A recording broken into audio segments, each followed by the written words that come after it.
Welcome to As Seen on TV. How are you doing? I'm so excited to be back. It is Season 1, Episode 1, and we are starting off with anime. I hope you've all had a wonderful day or morning or afternoon, wherever it is where you are. And as we start our revamped Hotfix seasons, join the official GDQ Discord. Add the new Hotfix role, where you can keep tabs on upcoming events, talk with staffs and showrunners, and more. If you use !Discord in Twitch chat, you will be able to get more information on that. I hope you're all doing good. Hi, chat. Hello, chat. We have a great schedule tonight. Again, you know I love my anime episodes, and I figured for the first episode, that is exactly what we would do. We're going to jump into it with Digimon Battle Spirit 2 with Aeon Frodo. Go ahead and take it away. Yeah, hi. Good morning from Australia. Yeah, this is Digimon Battle Spirit 2. It's a cool fighting game on the GBA. And yeah, it's definitely a game I have enjoyed a lot over like growing up and everything.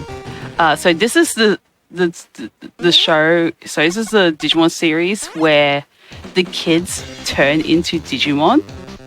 So instead of having traditional Digimon partners, they turn into what are called the legendary warriors, and they have their own elements and everything.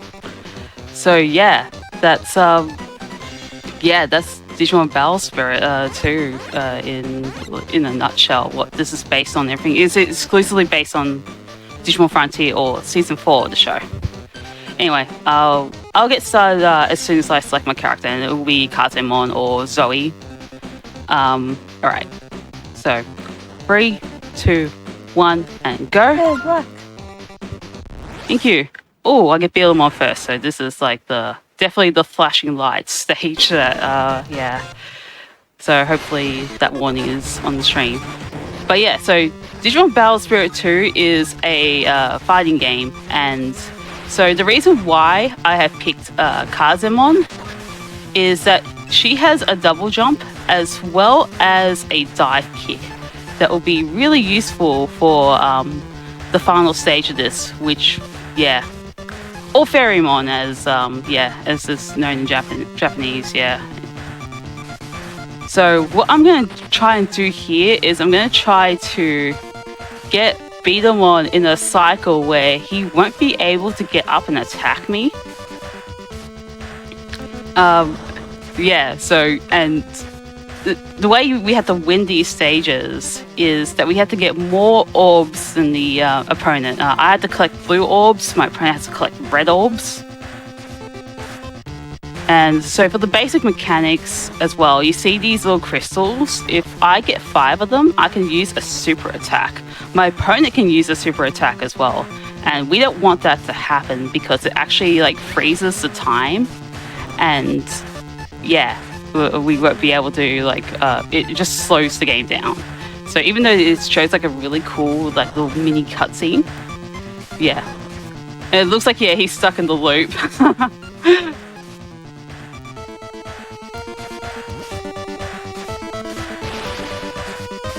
He's kicking the poor minion Digimon. So yeah, there's like minion Digimon every stage, and in this case it's Minomon, which is a baby Digimon that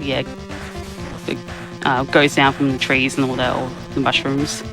But yeah, he's stuck. So also every character has like different like skill sets. So like Beelemon can actually float in midair, and he also hits like a truck. So that's why I want to avoid combat with him. So when the battle is over, you get a result screen. If you win, you progress. If you lose, you have to repeat the stage. If you tie, you have to repeat the stage. So we just want to win. Okay, so now we have the mirror match against Kazemon and Ferrymon. I'm going to show off some of the air combos, and I'm also going to try and show off the what the middle gauge does, which is the Beast Spirit or Slide Evolution. So in the show, the kids can go between their human spirit and their beast spirit once they've acquired both.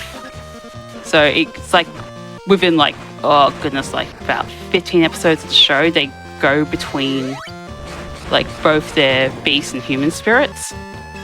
And it's really cool because in the context of this game, you can actually do like combos between your human and beast spirit. You can only have access to your beast spirit for a certain amount of time. With the gauge, when you activate with the A and B buttons. Oh, I need it. So I actually need cards on here to hit me. There we go. So here's the thing about needing your opponent to hit you. So if I get perfect, it actually slows me down. Even though it's pretty cool to get perfects, because perfects are like judged by the opponent getting no orbs and then you winning or not tying. So yeah. So basically, I can get like the minimum of like 2 orbs in order to, and the opponent has to get 1 in order to get the most optimal stuff going. Because personally, I believe the score when it goes up in the result screen can actually like kind of slow it down a little bit, but it might be a placebo effect. But yeah, I'm just going to play keep away. Hopefully she doesn't bounce on the mushroom good.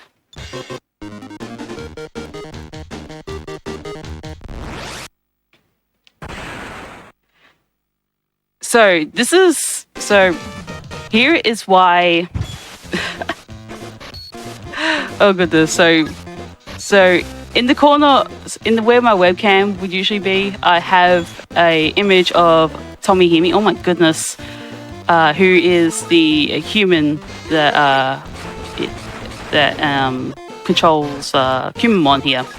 So what happens in the card game is that he is extremely oppressive when it comes to slowing the game down. Like, he gets rid of your Digivolution sources and all that.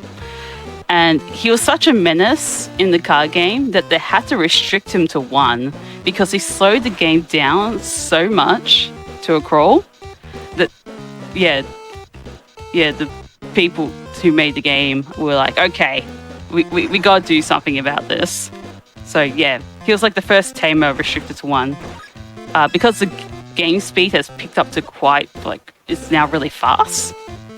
They actually now have put the restriction off him, so he's now back at 4. But yeah, it's kind of funny that he was like probably the most powerful tamer card at one point in the Digimon card game. Also in this stage, I can actually despawn the minions. Unfortunately, I did not get that, but that's fine. It's actually pretty hard to get.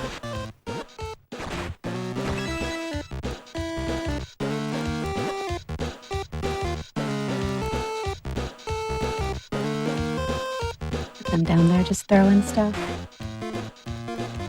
Yeah, sometimes you get lucky and like he hits things for you, and it's like, oh, I almost, oh no. Gee, thanks. Yeah. So having a double jump is really advantageous here because you can like get them locked in like quite easily. Oh my goodness, he almost beat me. This is why I have my estimate at 20 minutes. Yeah, because if I had to repeat a stage again, I have to go through all that again, which hopefully that doesn't happen. So anyway, this is Lobemon. This is the Warrior of Light. He's probably the easiest you can kind of get into a lock. I just need to make sure I get hit and make sure he picks up an orb. And make sure he doesn't beat me.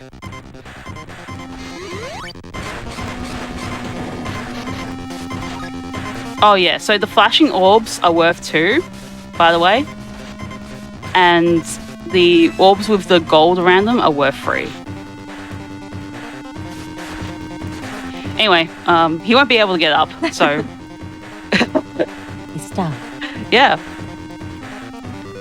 I hope everyone's morning or whatever time of day is pretty good. I'm just going to be chilling up here for the next minute. But yeah, he literally won't get up. In high difficulties, he'll try, but yeah. It's still 6 CR fails. Good for him for trying, though. Yeah, he tries in higher difficulties, but yeah. And he's supposed to be the warrior of light, you know? He's got like literal lightsabers. Aww. It's like kind of a cool design. But yeah.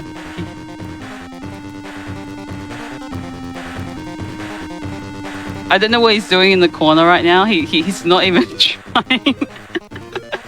But yeah, that's the advantage of having a double jump. None of the other characters have it, which is, yeah, makes it so much easier to get them in this lock. I love that. Yeah.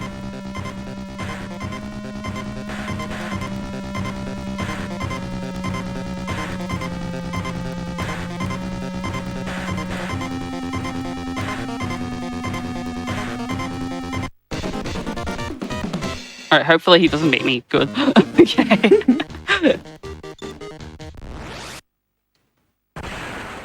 So we're going up against the Goggle Boy, or the protagonist, Agumon, or Takuya. He's actually quite part of the meta in the Digimon card game because Red Hybrid's pretty popular. But yeah, so yeah, he basically just does. So his stage has got a bunch of fireballs that come down from the sky, which makes it like the least safest stage to like try to hide. So I'm just gonna mostly fight here. Oh goodness, yeah.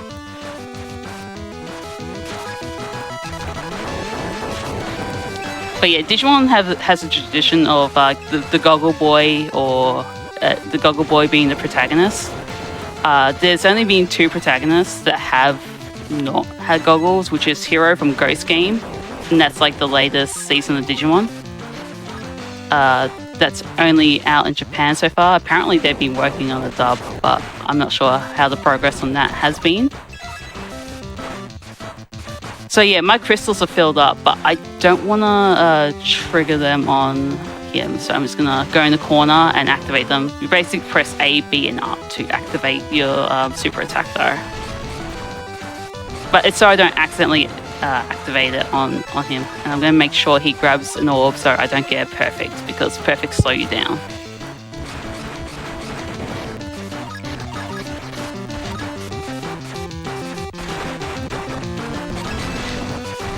Ouch. He may be pretty close to his Beast Spirit at the moment, and when he's in his Beast Spirit form, he gets really dangerous. Another way that Gauge can feel is also through a perfect block. Yeah. Oh, the other non-Goggle Boy is Marcus from Savers or Data Squad. That season is wild. Oh my goodness. So we just also the next season after this one as well.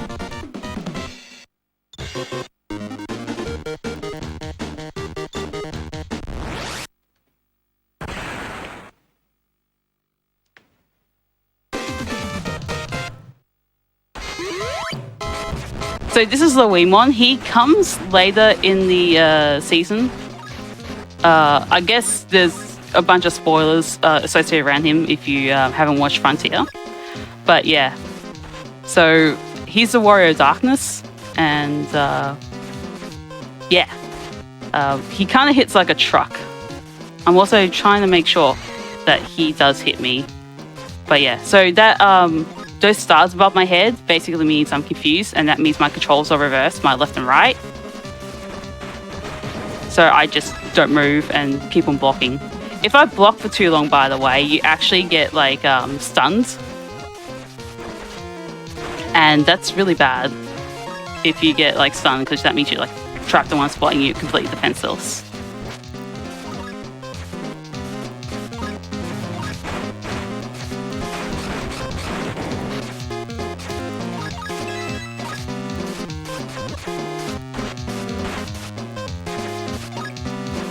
I think getting controls mixed up when like a game does left to right and switches them up is one of my least favorite things, because it always messes with me.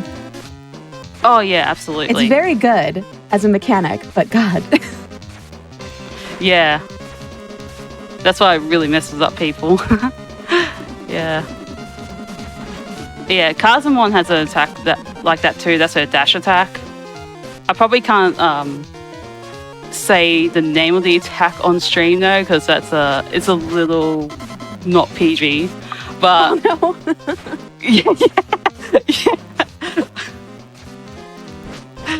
Yeah, when I found the name of the attack, I was like, this is supposed to be a kid's show? But yeah. Oh, goodness. Please do not beat me. I think I picked up the crystal, though, which is a good thing at this stage. But yeah, this is the final fight before the final boss. So the final boss works differently from the rest of the game. So basically, I have a HP bar now, and I gotta beat this boss's HP to 0.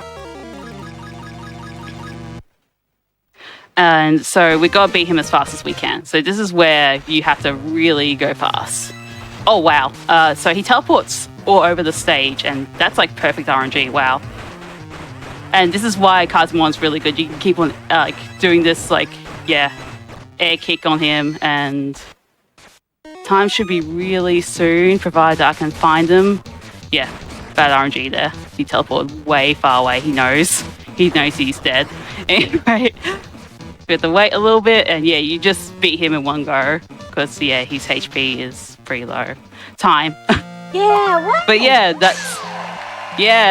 you can defeat Kurumon really fast with Kazumon doing the fancy air combos, plus which is why we picked Kazumon for the speedrun. Very nice. Yes, yeah. Yeah, usually the boss fight goes a lot slower, and you have terrible RNG wherever he teleports and all that. But yeah, that is Digimon Battle Spirit 2. Wow, that was some really good RNG in the last fight, actually. But yeah, so I like to shout out the anime speedrunning community.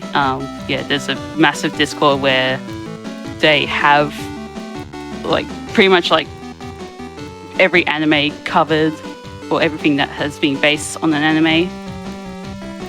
And also and also I would like to shout out other Digimon runners such as Raikou, which is kind of ironic considering his name is of a Pokemon. But he runs Digimon World, which is a very technical game. And the other runner I would like to shout out is Kaguya Nikki, who has pretty much ran every Digimon story or world DS game. So yeah, they're both really cool Digimon speedrunners as well. But thanks for having me. Of course. Thanks for having me first up on the anime episode. I am so glad you were able to do that. This is a really cute little fun run. I love it. Yeah, it's I had to think about it differently, because most of it is you kind of gotta, it's like a little auto scroller, but it's also you kind of gotta make sure you don't lose time during it. Don't get perfects, don't use your super attack and hit your opponent with the super attack, otherwise you lose 9 seconds. But yeah.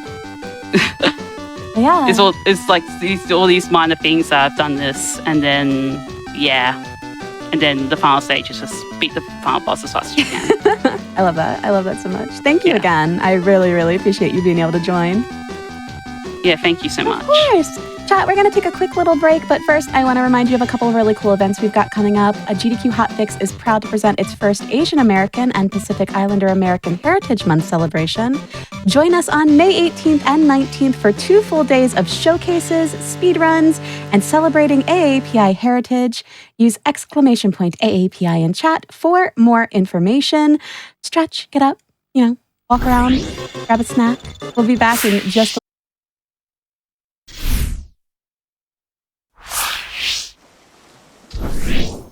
Welcome back, everyone, to Games Done Quick Hotfix as seen on TV Anime Night. I hope you had a good little break. We are going to be coming back with more runs for you tonight. But first, if you missed any of our other shows or events, please be sure to check out the VODs on youtube.com/GamesDoneQuick. And in addition to that, if right now you're watching on YouTube, be sure to press the like button on this video and subscribe to the channel. And also, chat, Flame Fatale submissions are now open until May 12th. Go to gamesdonequick.com/framefatales for more information. I'm very, very excited for that. It's always a good time. But we're back. We have more anime games. It's very exciting. So we're going to go right on over to Phil7 and Pro Piece and take it away. All right. I took a shot in the dark submitting this, and now I have to play it. This is YOHANE, the Parhelion, plays in the Deep Blue. I don't know what a Parhelion is. It's just based on the TV show. We'll explain everything when we start. In 3, 2, 1, go. Alright, so we're going to go through a round of cutscenes here. We'll just skip them because we don't really know the story. So this was released by Into Creates sometime last year, based on the TV show the same name. I never finished watching the show because I thought it was boring, but the game was kind of fun, so now I'm speedrunning it. So as you expect from Inti Creates, it's a very, very generic Metroidvania game, and you can see that right away. The only difference is we'll get, it's not really a difference, but we'll get 9 different character choices later in the run. But it's the same sort of system. We can get materials, craft items, armor. Did I not equip it? Oh, I didn't know that cutscene existed. I forgot to equip the item. But yeah, those leaves you have to cut. So this first stage is very generic, and it's just a very basic introduction to the game. There's not really much going on. And that little indicator at the top is just to show us that we have an item that we can craft, but we're not going to worry about that until later. I'm going to intentionally destroy some pots just so I can maybe get some money, because money is actually important in this game. And our first partner actually is the this dog. I don't remember her name, but so the characters you have will cost weapon points to use, but this one doesn't, probably because it's a beginner's thing. Okay, am I going the right way? Okay, I am. But any weapon or other character you use will use weapon points, and actually if you run out of weapon points, it'll just use up HP, and then if you find a way, you will survive on 1 HP if you somehow run out of everything. But if you take a hit, obviously you'll just die.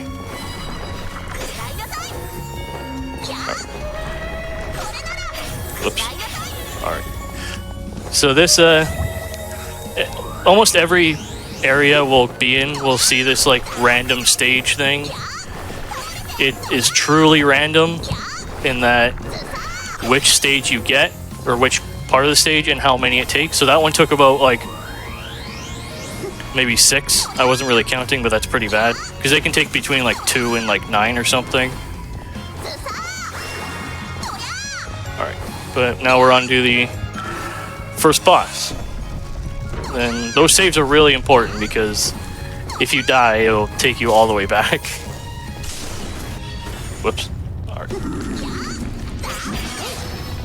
So this first boss, he's going to start by shooting these rocks. We kind of want to destroy them. And then we kind of want to juggle our sword, or whatever that is, and the dog. Oh yeah, that's good luck. I think it's damage-based, what he does. But you want to destroy his teeth. So then it'll automatically go to this lightning phase, and you can just get a ton of attacks off. So that was fine. I'm pretty sure him shooting rocks is a damage thing, because what he usually does if you go to the second phase, he'll suck in like Kirby. That's the only explanation I could think of. And it'll have like a spike ball, which will actually do a ton of damage. But we got our first actual character, which is Chica. She has this gun thing. It pushes blocks. That's about all I know. Most of this stuff, I don't know what they do in the show or anything. So again, I didn't watch it. No, there's a save point over here. It's gonna take like 5 seconds. I'm just gonna play it safe. I did pick up an item that can be dropped randomly, but you can only have one at a time. It's called a musical score, where if you die, it'll revive you, and then you won't take weapon points from using weapons or characters, and you'll always deal a crit. But we don't really want to use that this early.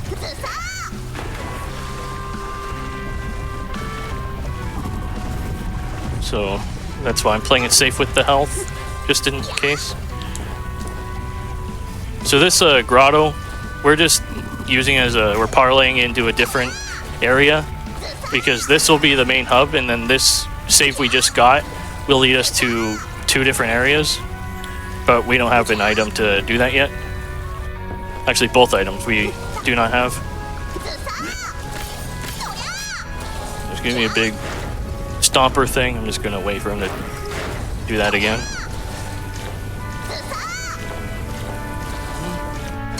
So there is a way, I think, if you like kind of juggle the slide and weapon button, you can chain slides. I couldn't figure it out, so I'm just gonna rely on timing for my slides.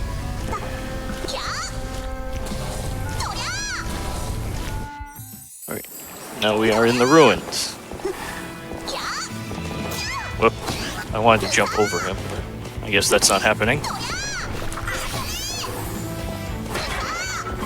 Alright, so I'm gonna slide and jump here and kind of juggle the dog and sword.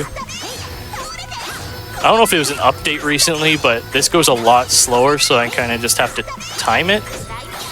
If I miss it, it'll waste about a minute, but that's why my estimate's how it is.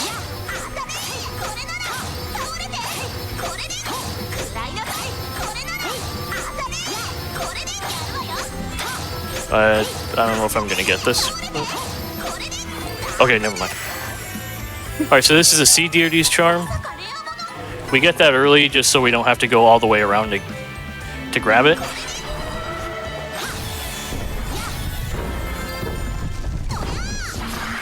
But we don't require the double jump, I don't think, which is a spoiler for later, but no, we don't have to go all the way around and grab it again. So this, I don't know, I guess it's a beetle. He has a giant sword, and then he'll sometimes block with your shield, which is why we get Chica this early. I guess that's what the game wanted for progression.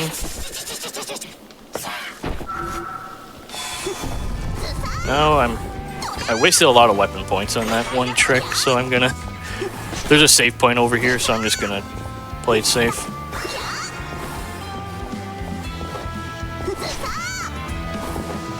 But as you saw, that enemy, the boss, went underground. So we are not done with him yet. But we'll get done with him eventually. Whoops. That's why we're gonna go down here. Whoop. Okay, good thing I ducked. Poison's really annoying in this game. That's what the gas is. It's poison. We know this is the right way. And then poison, especially since we only have 100 health right now in total, poison will do a lot of damage because it lasts a while. Oh, wait, I might take a hit here. Never mind. Now we're gonna take this save because there's a upgrade we'll get later, but we can't grab it right now.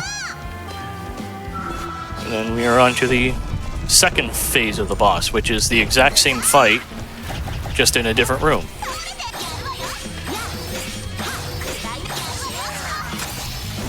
Oops. So I would prefer not to get hit by that, well, I would prefer not to get hit by anything, but I think those lightning balls will lower my defense or something. I really don't want that to happen.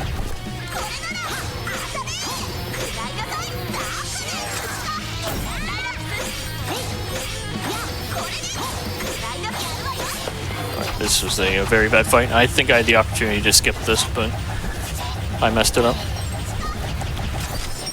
Yeah, on the second and third fights, he'll do that. Yeah, I was like 6 hits away, so...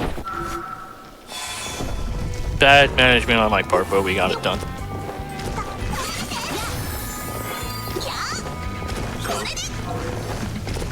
These enemies... I think these enemies are on a set pattern, but I always get fooled by them anyway.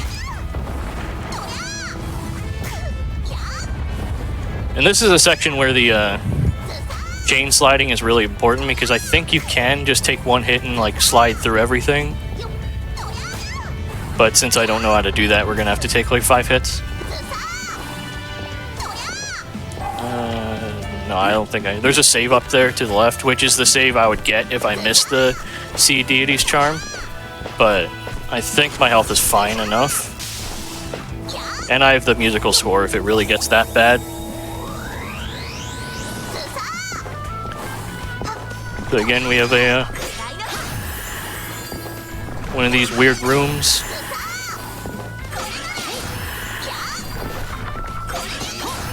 Alright, so hopefully it's quick, because I did take a hit there by accident.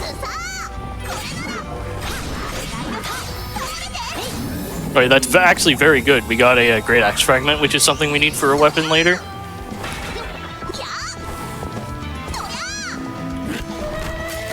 What am I doing? Alright, that's fine. This will put us right before a save, so it's not a big deal.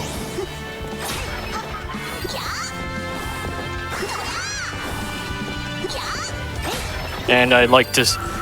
So a little quirk with this game is pots don't reappear when you re-enter a room. You actually have to save. So it's actually very inefficient to grind unless a pot is right there. So if you really wanted to grind money, you could just sit there and do it.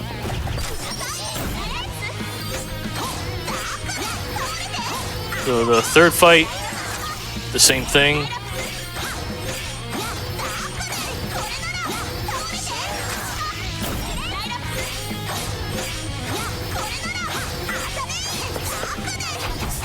And I still messed it up. I got 3 extra cycles and I still messed it up. Oh well.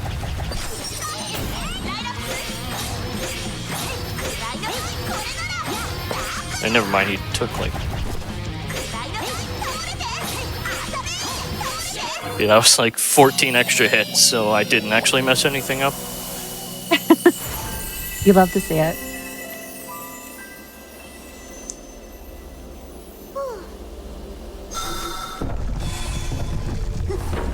So we got our second character now, which I'm not even going to try and pronounce her name because I don't know how. Then I'm just going to travel back to the save point just in case. Because the next area coming up, the volcano, is very scary. So even with...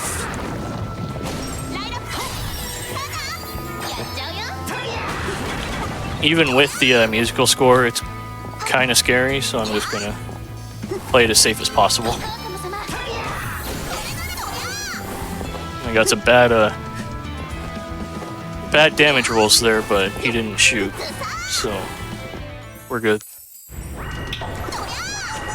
So I'm gonna play this section, kill this guy, because it actually lowers attack, and you don't really want that. We got a Tide Light there, that's good.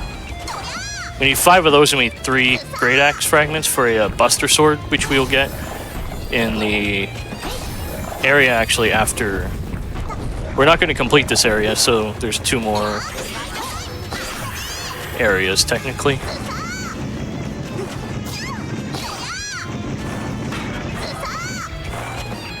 So we actually probably didn't need that extra save, but that's not a big deal. Another Tide Light, that's good. These enemies are really annoying. Okay, so taking 3 hits there is very bad, but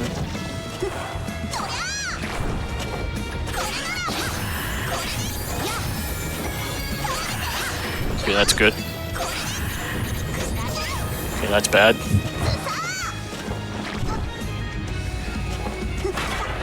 Alright, so this is the section that most runs will die on.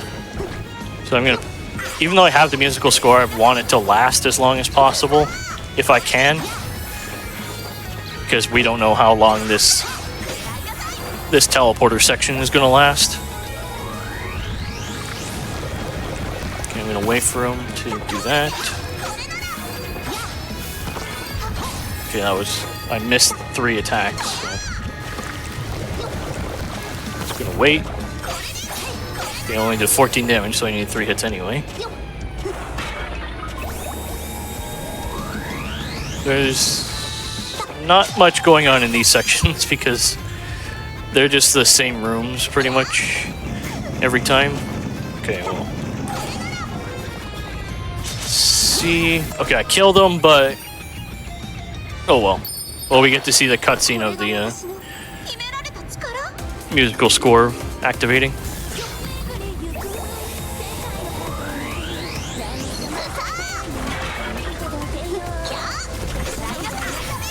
But the good thing is, since we activated it, these things will die in 1 or 2 hits only.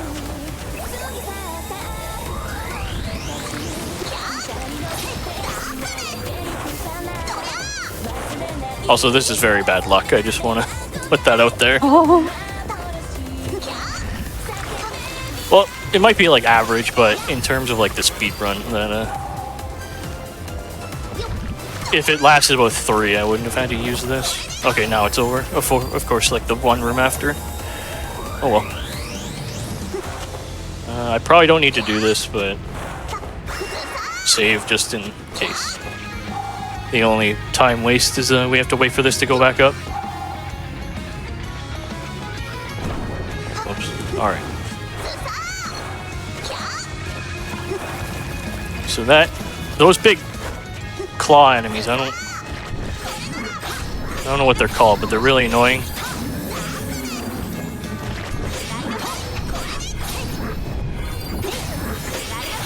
Okay, we have, I don't know why I just jumped in the lava there, but she wanted to take a swim, I guess.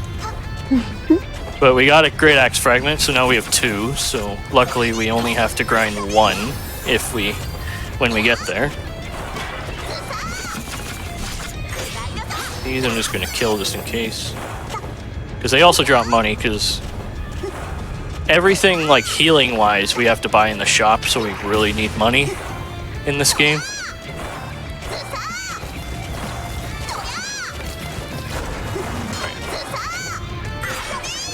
Whoops. Okay, didn't take it. I wouldn't have died, but I would have preferred not to take a hit there.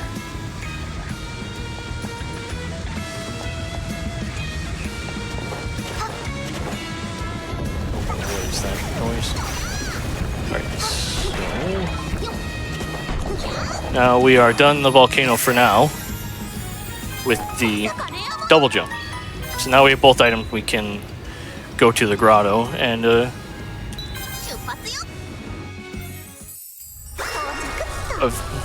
we can get both of our, well, we'll get 1 character for now, but there's another area we can explore later once we have more.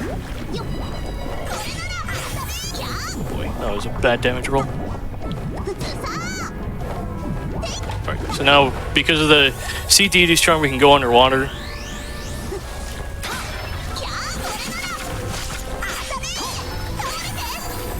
Now we are stuck right into another teleporter section. Okay, I don't think I've seen that room before, but we made it through. I guessed wrong again. So this room, there's 2 different rooms. Each block is on the separate side. I'm pretty sure, now that I'm thinking about it, whichever side the pots aren't on is the one you want, but I always forget. Alright, so that didn't last too long, so you got a little lucky there. Whoops. Yeah, I forgot what I was doing, apparently.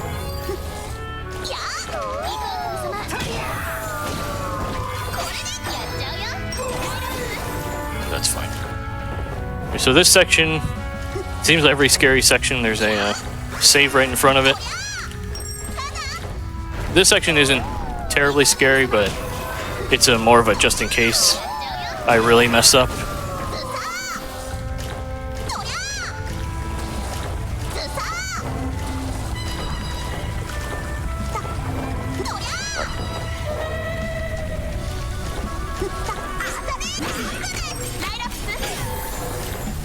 This is why I don't switch characters. I always forget which one I'm on. Alright, so we're going to get to another save here. So now we can actually look at what materials we have. Alright, so I actually have a lot. Nothing that is... Guess I'll just go with the earring for more HP then. Now we want to go back to the parlor so we can do some shopping.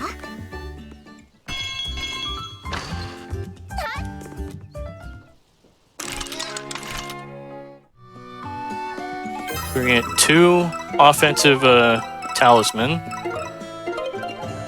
which will boost our attack whenever we use it. And then 3, I guess since we could only afford 3, quality health potions, which will increase our health by... will heal our health by 50%.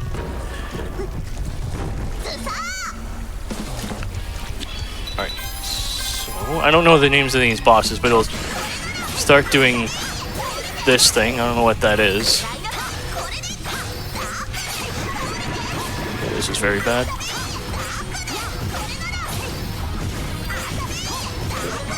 Alright, it's getting a little bit better.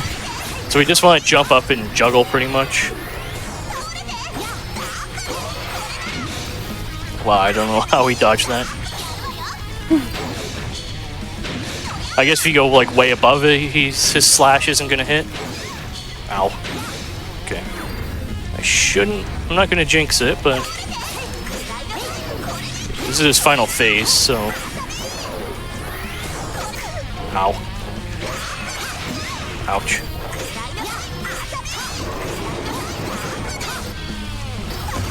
Okay.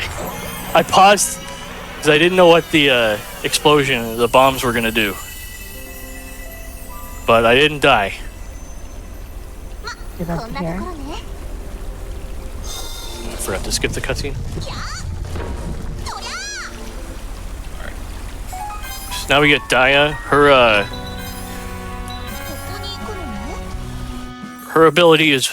Both her abilities are very strong once we get the second one, but her first one is a sword that we could combo with.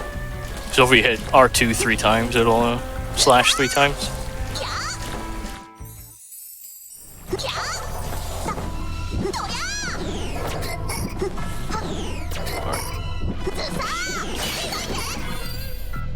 Then it's actually I'm guessing it's an electrified sword, because it activates these things.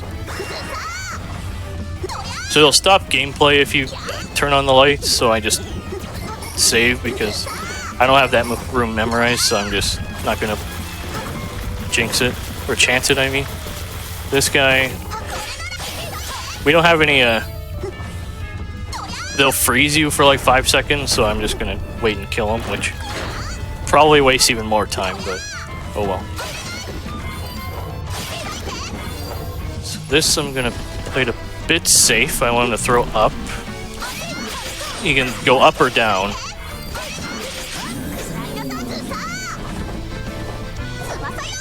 Oops.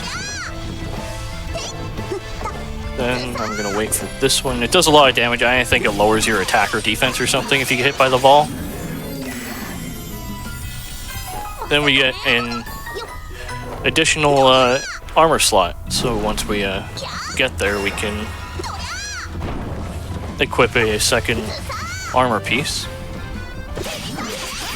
Ow. Okay, we got all our great axe fragments, so I can just jump over this guy. Ow. Okay, I might have to go back in.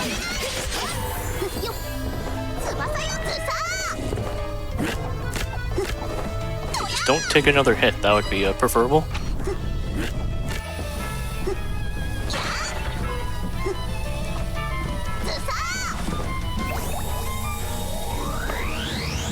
So one half of the Buster Sword is done now, so we didn't actually have to grind that much.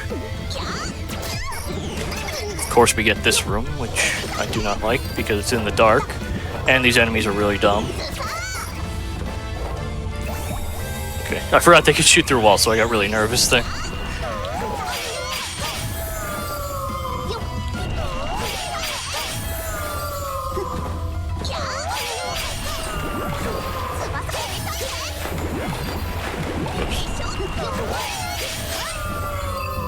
Alright, that was very quick, so we don't have to worry about that. It took a million hits beforehand. Okay, I got another Tide Light, so I don't know if I avoided having to grind. No, I didn't.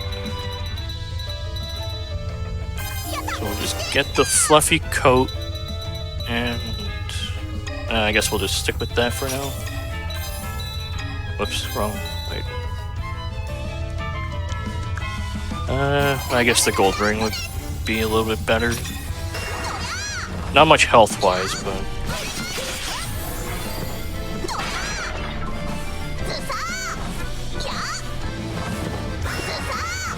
we'll figure out our health situation later. Alright, so we got... with Tide Light. Get our Buster Sword.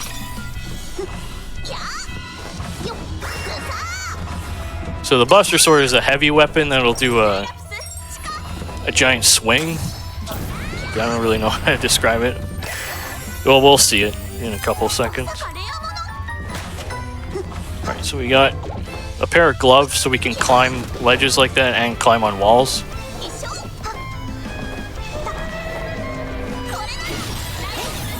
Okay, that's not what I wanted to do, but that's exactly why.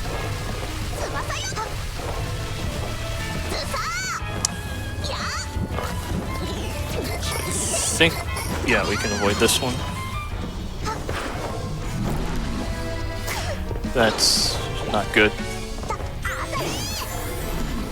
I tried to climb and that's what happened.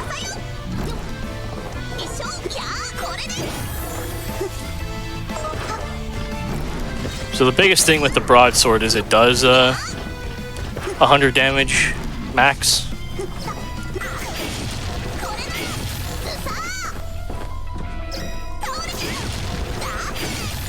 I don't know if I'll have enough health, actually.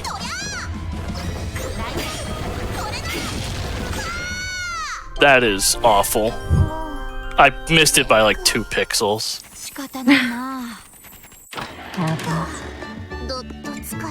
Well, that's why my estimate's 120, because I could do something dumb like that. Oh well.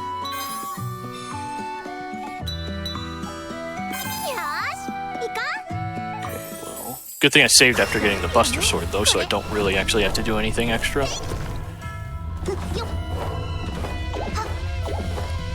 Oh well. Maybe I could do this room correctly now. No, I can't. Alright, so those enemies that were harassing me, they shoot infinitely. I actually don't know if they ever stop, so you kind of just have to stand in the line of fire there. Okay, he noticed me, so I have to...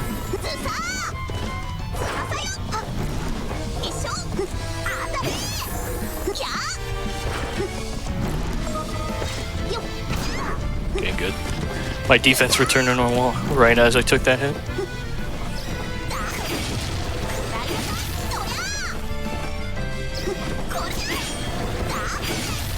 So due to this,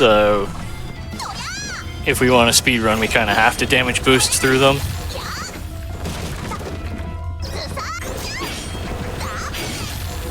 Okay, that's how you're supposed to do it. We'll just pretend that the first death never happened.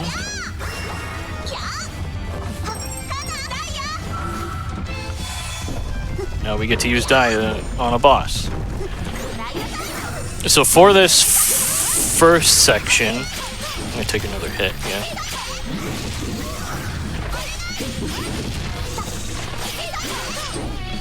So I'm gonna wait, because he can only die on this phase, So that's why I waited to use my offense talisman.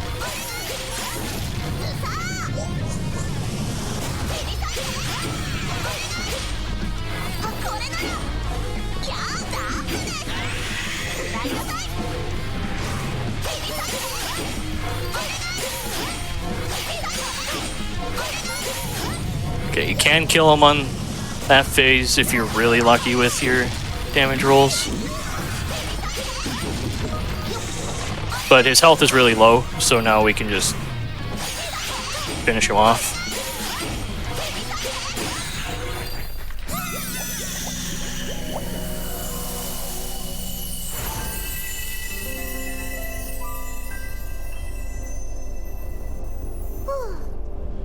Alright. So I don't know the names of any of the bosses, I just know how they work, so. Alright, so now we got Hanamaru, which we're also gonna go back and save. Just in case. So her first ability is she does a roll thing, and it destroys spikes. I don't know if she does that in the show. That might just be made up for the game, I don't know. And now we get to the Sea of Trees, which is full of poison.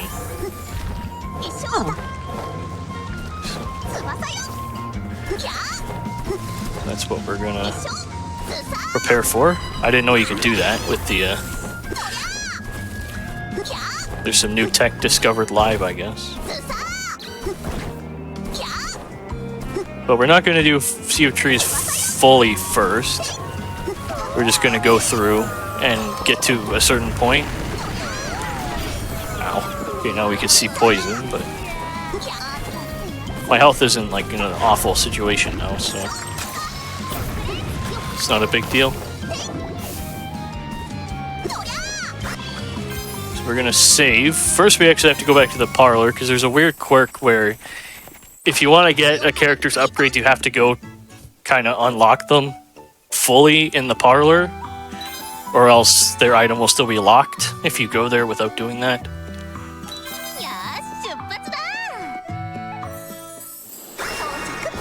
Right. So this is why we took this save.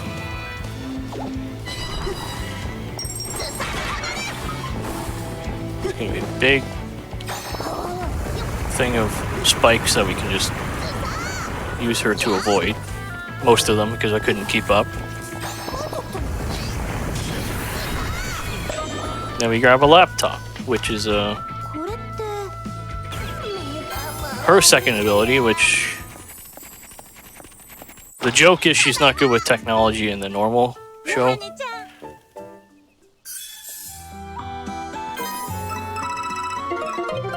Okay, we don't have enough for more offensive talisman, or for more health potions, but I don't think I used one, so it's not a giant problem.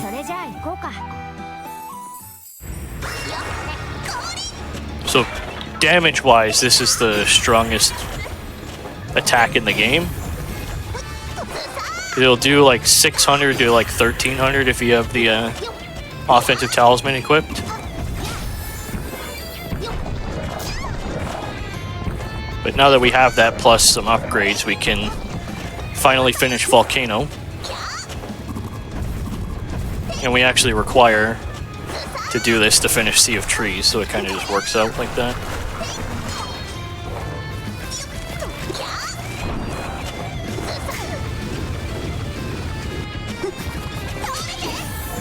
I guess I don't need to kill those things, but I prefer not to jump in lava.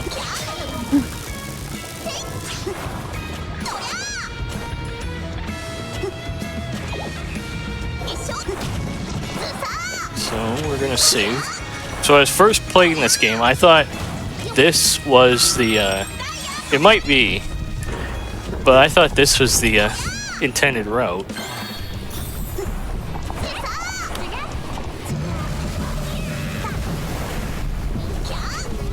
Am I supposed to... I forgot to use an offensive talisman? Oh well.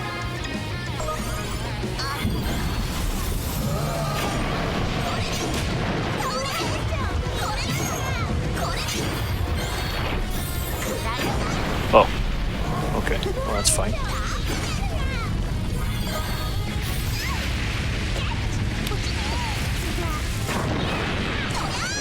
Okay, so that's the, it creates a giant explosion.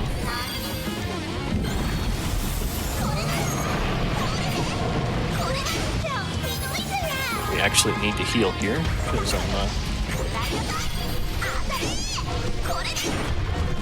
just gonna play it a bit safe, let him do his thing.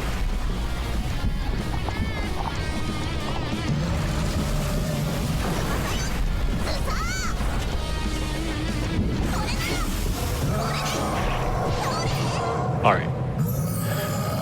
It was a little bit of a safer fight, but I only had 2 heals left, and oh well. We got through it.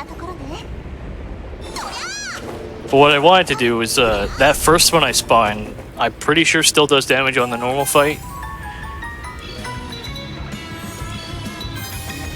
And I should have used my offensive talisman, which will boost the power of it. But now we can continue on the normal game. And go back to the Sea of Trees.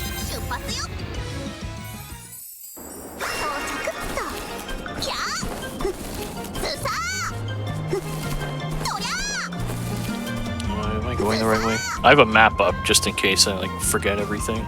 Okay, yeah. I was looking at the wrong part of the map. That was my issue.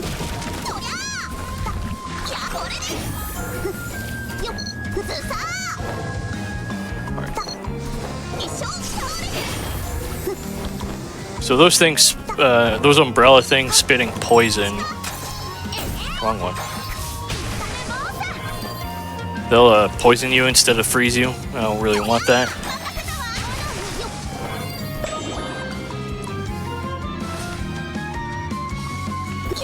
Okay, so we got Scarlet Delta Suit is what it's called.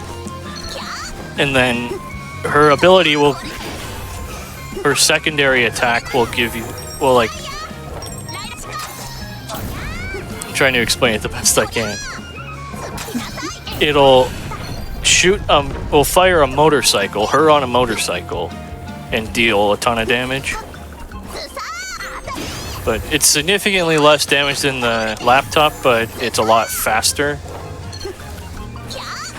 Which is why you can only really use the laptop against a few bosses.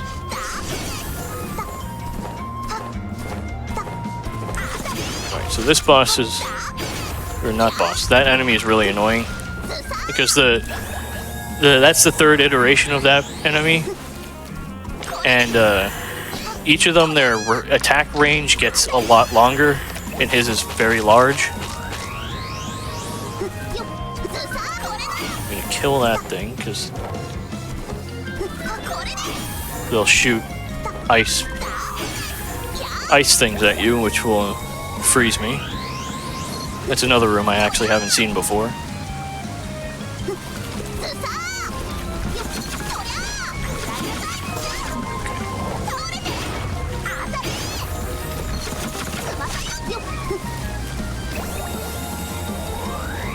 Well, we got out of it anyway, so our defense being down doesn't really matter. Because luckily the save points will also stop any status debuffs.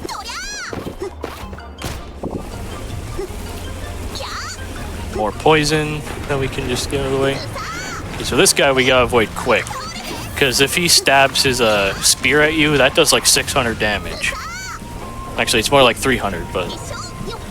That's still a lot. I think that's more than we have, still.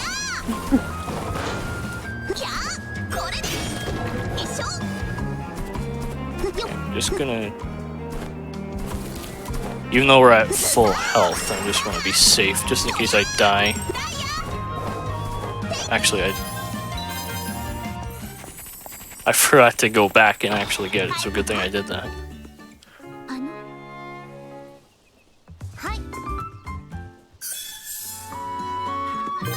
Can I afford? Yeah, I'll get 2 more.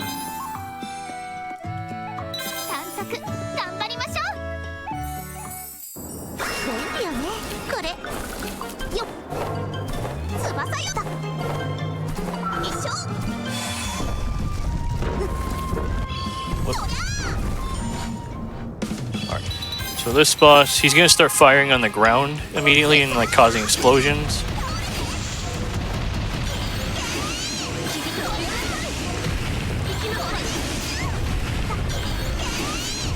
Okay, kinda wanted to try and time that, but it didn't work.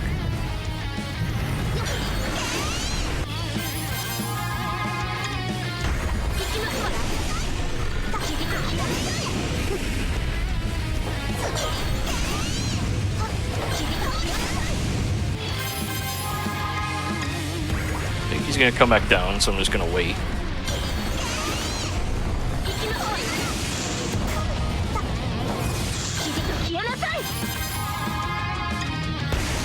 Okay.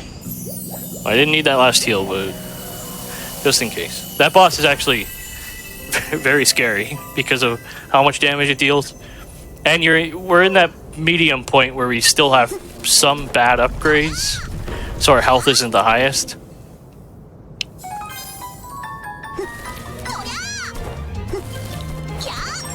So us running out of weapon points isn't that uncommon.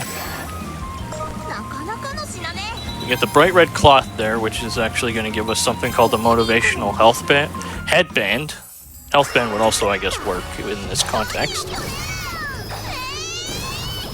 But it gives you a lot of HP and weapon points. And you get infinite guts, which guts is the thing that pops up when you climb on walls. So then we could just climb infinitely, I guess. Then we're taking a little bit of detour so we can get another weapon slot.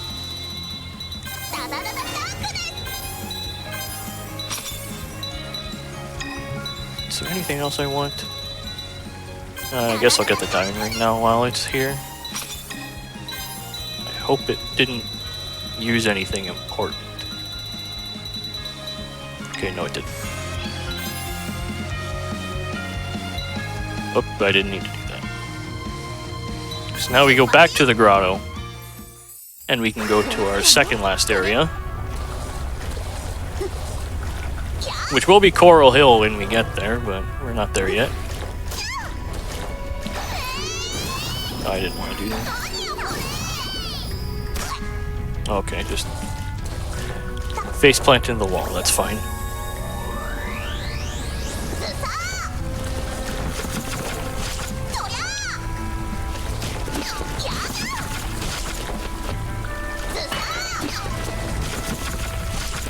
This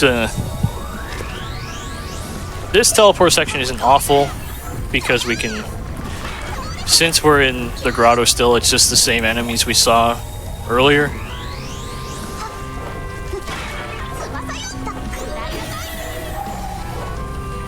Okay, good, we can just climb on there. But we finished it pretty quickly, so that's not a big deal.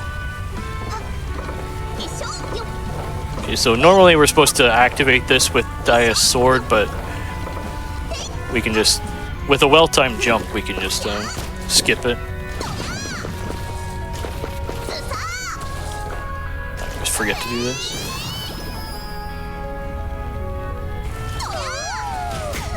That's the really good thing about her cannon, is it just shoots you really fast, so you can just skip like big corridors like this.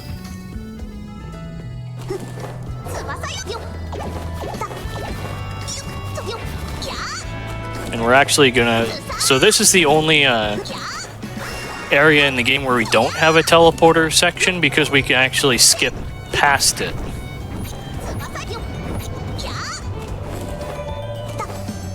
Once we get there.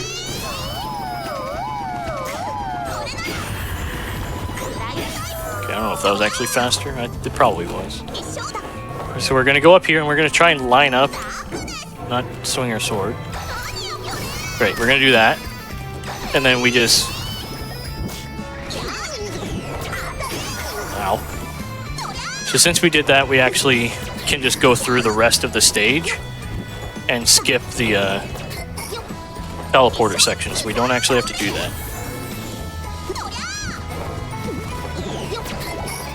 I remember how much it saves. I think it saves probably about 3 minutes because you don't actually have to travel to the teleporters.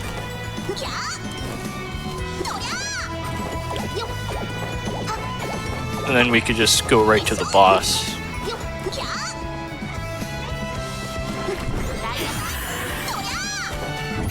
Whoops.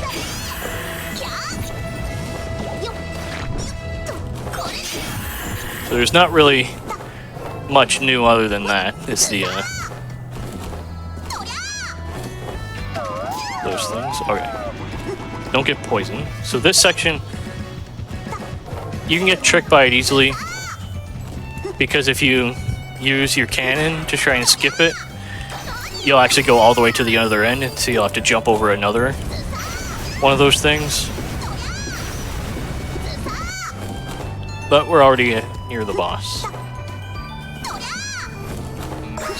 So luckily, we only have one potion, but luckily, this boss isn't actually that bad, if you know what you're doing. So here, you can just duck and do this. Okay, he's gonna... that. It's not a big deal, and we have a lot of health, so... But if you just duck and shoot, and swing your sword, it's not a big deal. Okay, this is a tornado he's gonna fire at you. Okay. Okay. It's not a hard fight, it's just annoying.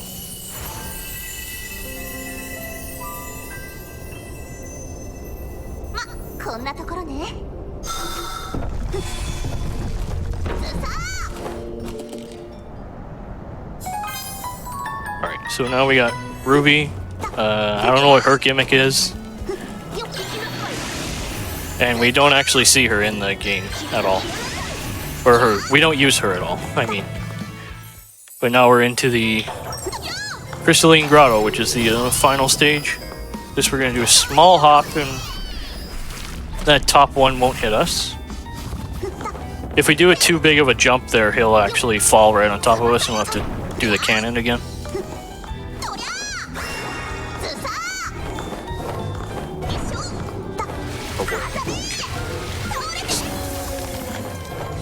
I was going to kill him anyway, but he was being annoying, and my movement was very bad. So if you ever played Mega Man X2, you know what those sliding crystal blocks are like. But they're like a little bit more scary. So there's a little bit of a lip here. I'm going to see if I can go through it. Okay, no I didn't. I wanted to avoid doing that, but that's fine. So I was going to go down here anyway.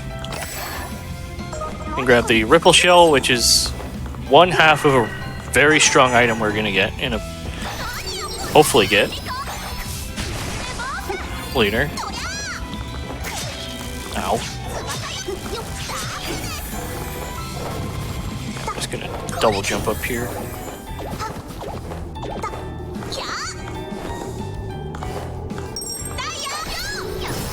So I'm going to do this. Okay. I don't know if that's faster, but it looks cool, so I keep doing that in my runs. But the bad thing is, if you get caught, like I'm about to do, because I lost my jump, you'll get squished like that, and it'll take you back to the start of the room. Luckily, it's not all bad, because it'll still have the crystal blocks in the same place, or in the finished spot. But it's still not very nice to have to be sent all the way back.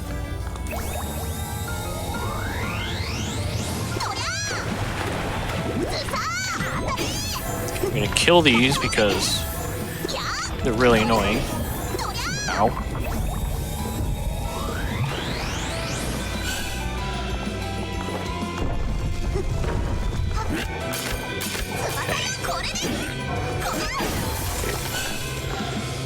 So I've never actually seen this room before, so I'm going to have to play it a bit safer.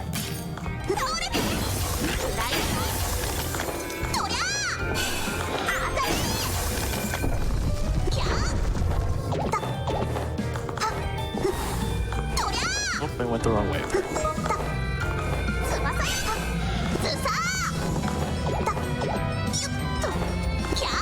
So that's what I get for not playing the game terrible amount, because there's still some rooms in these teleporter sections I just haven't seen.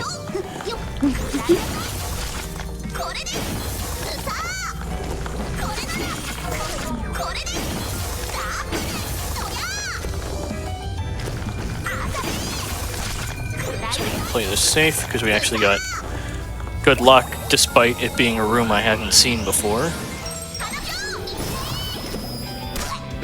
Because there is a save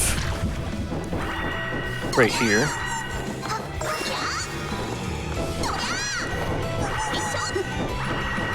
I guess I'll stand here and wait.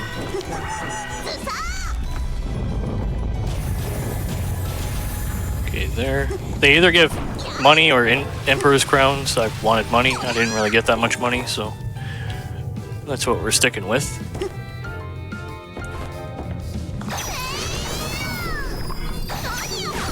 Okay, I'm just gonna run, I guess.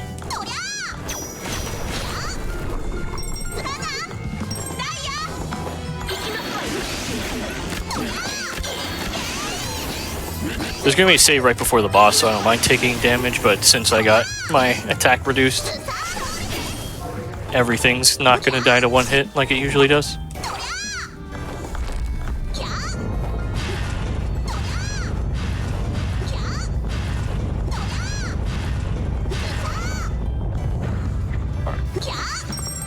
This one we actually do have to hit. I think it is possible to get to the boss without hitting it, but I'm not gonna worry about it.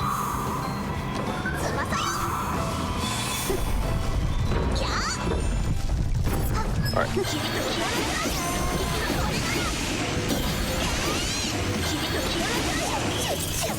This boss will teleport everywhere and shoot whatever he can at us.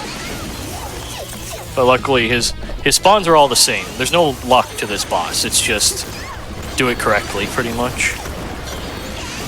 So he's gonna spawn top right here. Okay, we got a crit there on the final hit, so we didn't have to wait for him.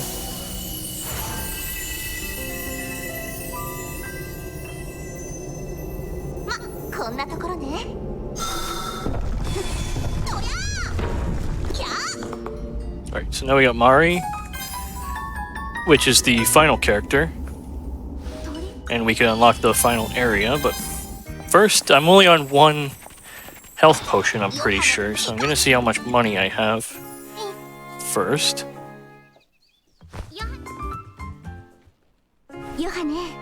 I forgot I got 3 characters.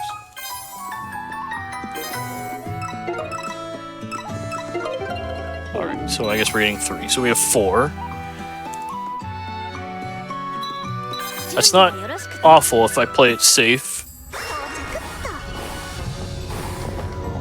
And there will be a save we can get. It's pretty early, but it's a save, so it's not a giant deal. There's gonna be a little cutscene here showing that we got everything.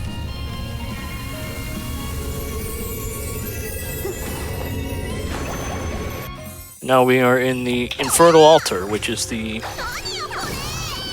second last area. I won't say anything else, but there is another area after this. So I want to destroy as many pots as possible because the Ripple Shell, we got 1. We need 2 Orichalcums. I think like a couple platinum idols, but that's the thing we usually just get from playing the game.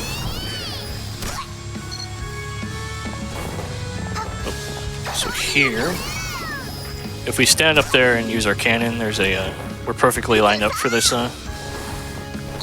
save point. This is just in case we get really unlucky or we die. So I prefer money or an Orichalcum.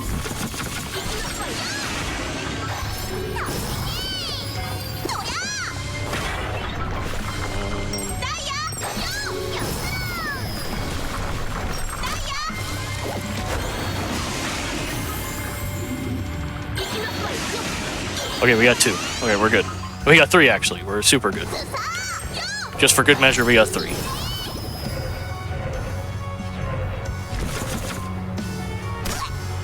Right. So since I didn't need to grab any, I didn't have to turn the lights on here. I'm still gonna destroy a couple pots on the way though for some extra money. But it's unlikely. I don't know if I have the fluffy coat equipped, so he might see me. Okay, I do.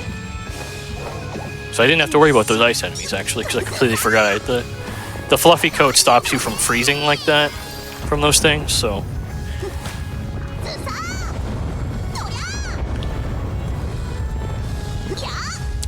Uh-oh.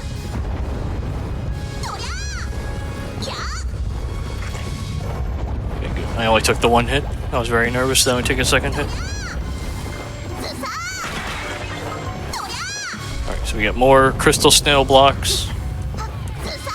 So this one I'm gonna... Okay, it didn't work. Okay, I still skipped it. I didn't do that in my practice run, which I was kind of nervous about that.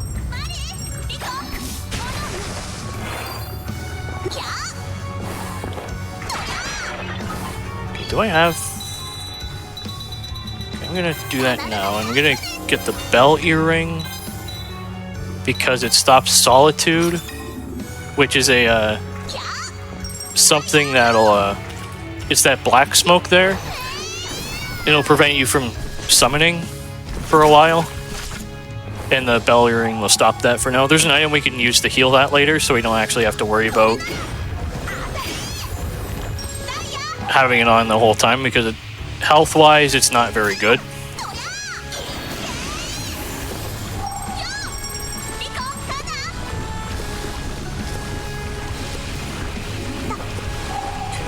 See if I can get the timing correctly. Actually, maybe I could just do this. Yeah.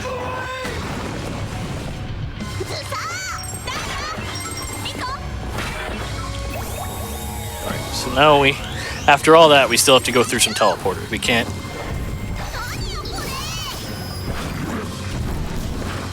We can't just have a fun time here. We actually have to be stressed out every time we play this game.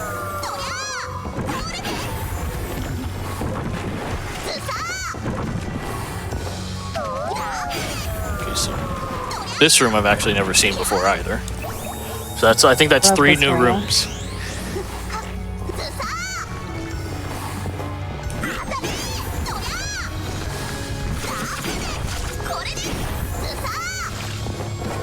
I'm actually almost done here. Yeah. I'm going the wrong way then. So you I can just damage boost off of.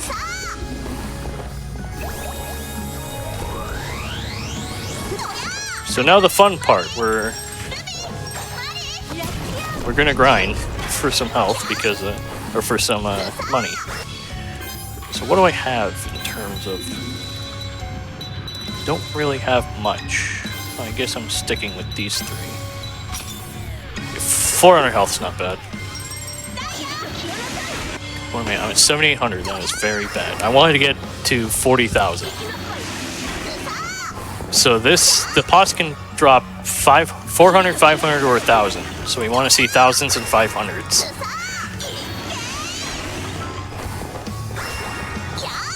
Well, if we see 400 and 1,000, that's not bad.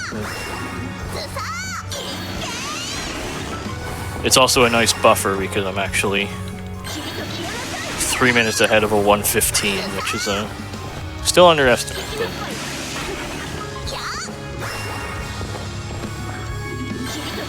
I'm gonna have to buy health anyway, because I'm not gonna survive with only 4 quality health potions. But the bad part about having to save every time is that we have to, instead of just leaving and re-entering, we have to go back, save, and then slide back to the next room.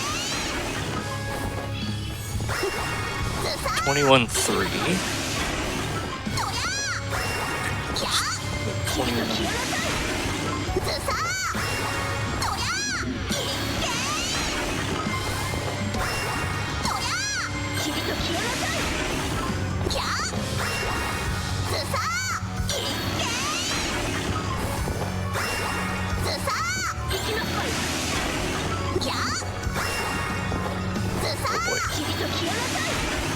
So I apologize for it's not stalling, I'm just You're to survive. Yeah, super But- fine.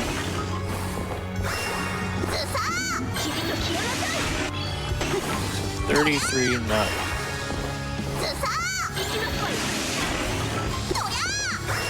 So that's 35.3. 36.7. 37.7. 38.7. 39.7. Alright, 40,700. That's what I should be at.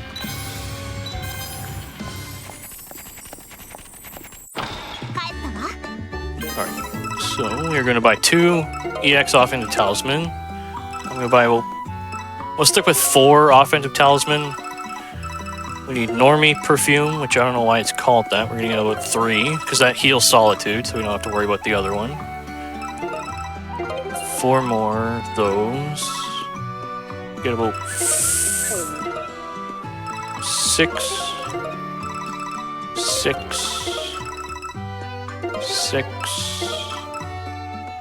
Health is really important, so I'll get more health.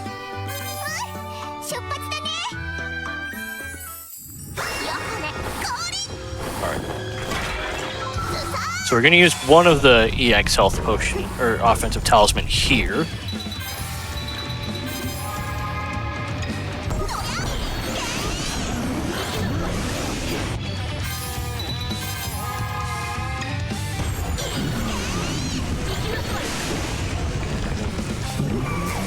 Keep doing that. I've been hit by that a million times.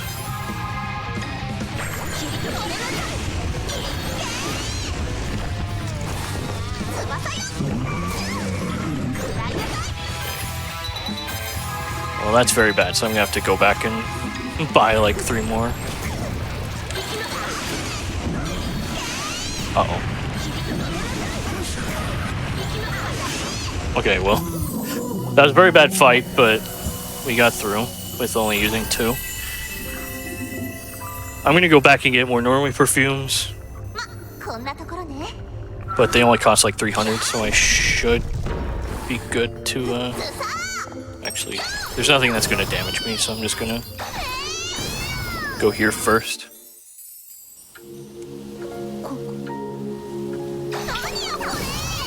So now this area, for some reason, the developers were like, alright, you beat the final boss. But it's not the final boss. We're gonna make you go through every other boss again.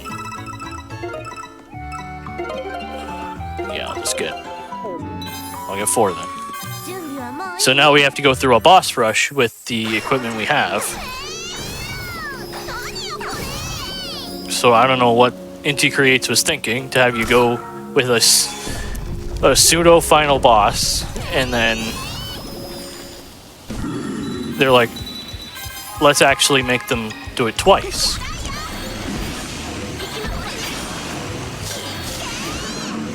But luckily, we have offensive talisman, we have every good equip. We can get through most of the bosses way faster than we did before. And for some reason, they're out of order.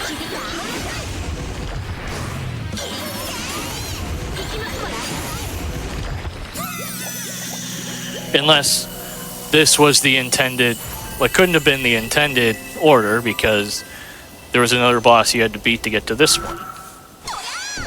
So whatever Inti Creates was thinking, I'm not for it.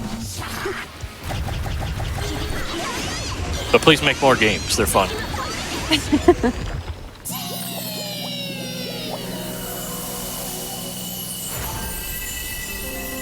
I guess I forgot to explain the item I was trying to grind for, which is the it's called the Hot-Blooded Bell, which will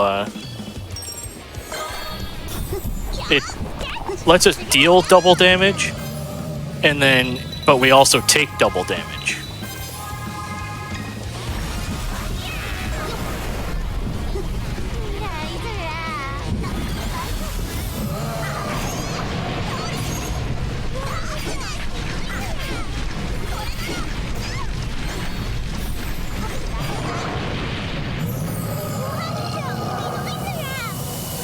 So that's a kind of a glass cannon thing, but you can see how fast it took out the that boss.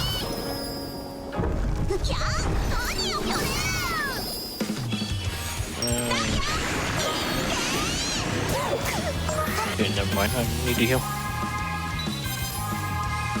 So the Stew Shine and the Fallen Angels tier, they'll give us 100% of whatever we have left. Or whatever. So it heals 100% health and 100% weapon points respectively.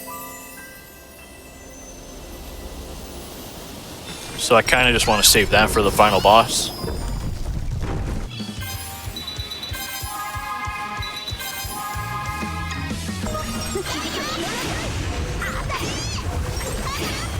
What am I doing? Why am I on that?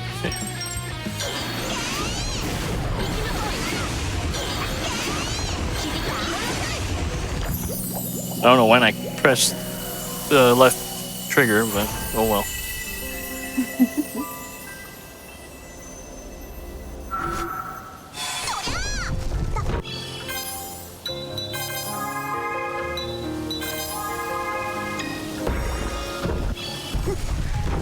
Game's very pretty too. That's the last marathon I did. The host said they really liked the look of it, so I guess it's got really that. Nice. The game's got that going for it, at least.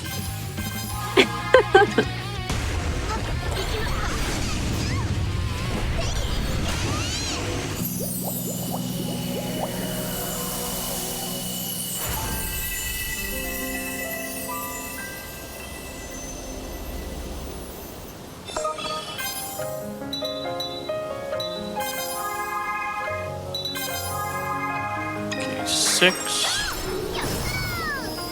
Fallen Angels Tears is fine. 1 EX Offensive Talisman is not that fine.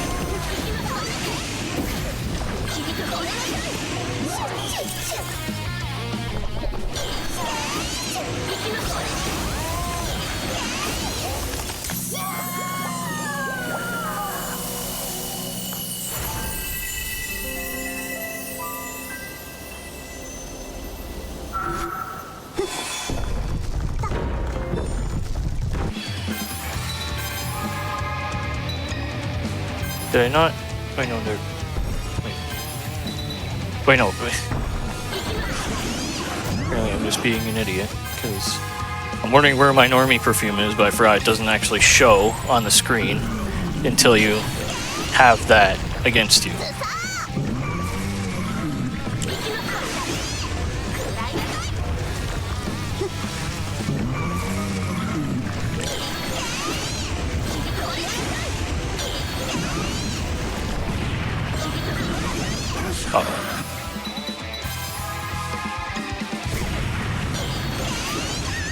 Whoop. I didn't know his contact damage did that much.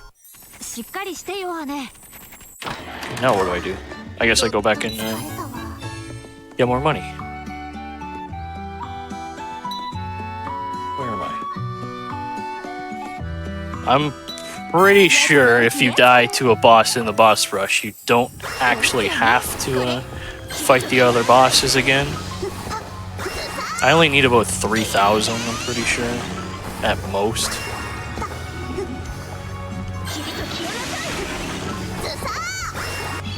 Yeah, I'll just do one more and go back.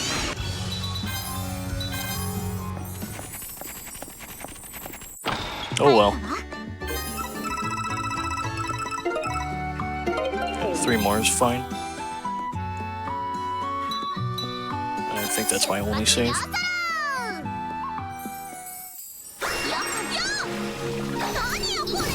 Well, that's the glass cannon part of the hot-blooded bell. Oops. That's what I get for not paying attention either.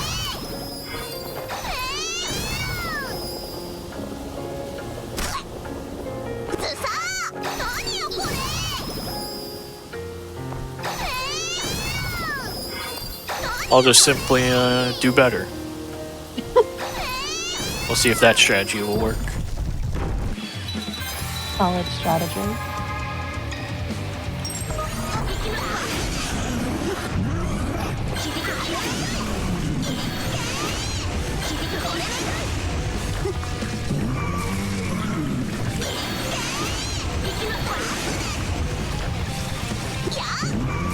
Stop it.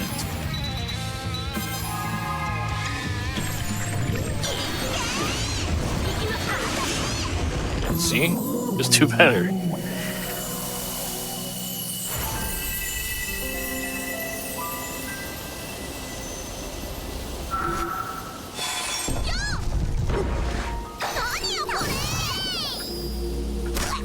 Right. Luckily, this teleporter just leads us to another part. We don't actually have to memorize rooms.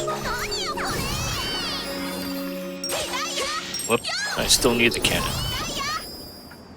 Alright, so now we are on to the final boss. So there's two phases of the final boss. So the first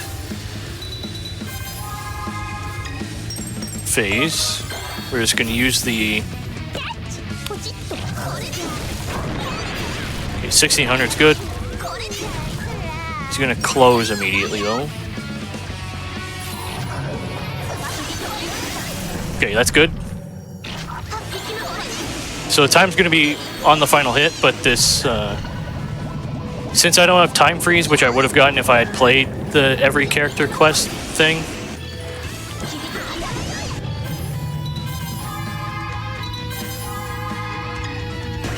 this would be a lot faster. But it's we don't have that, so we have to fight him normally. Ouch. I don't know what I'm doing. I don't know what I'm sitting on low health for when I have so many health potions. They sometimes just look like on the edge.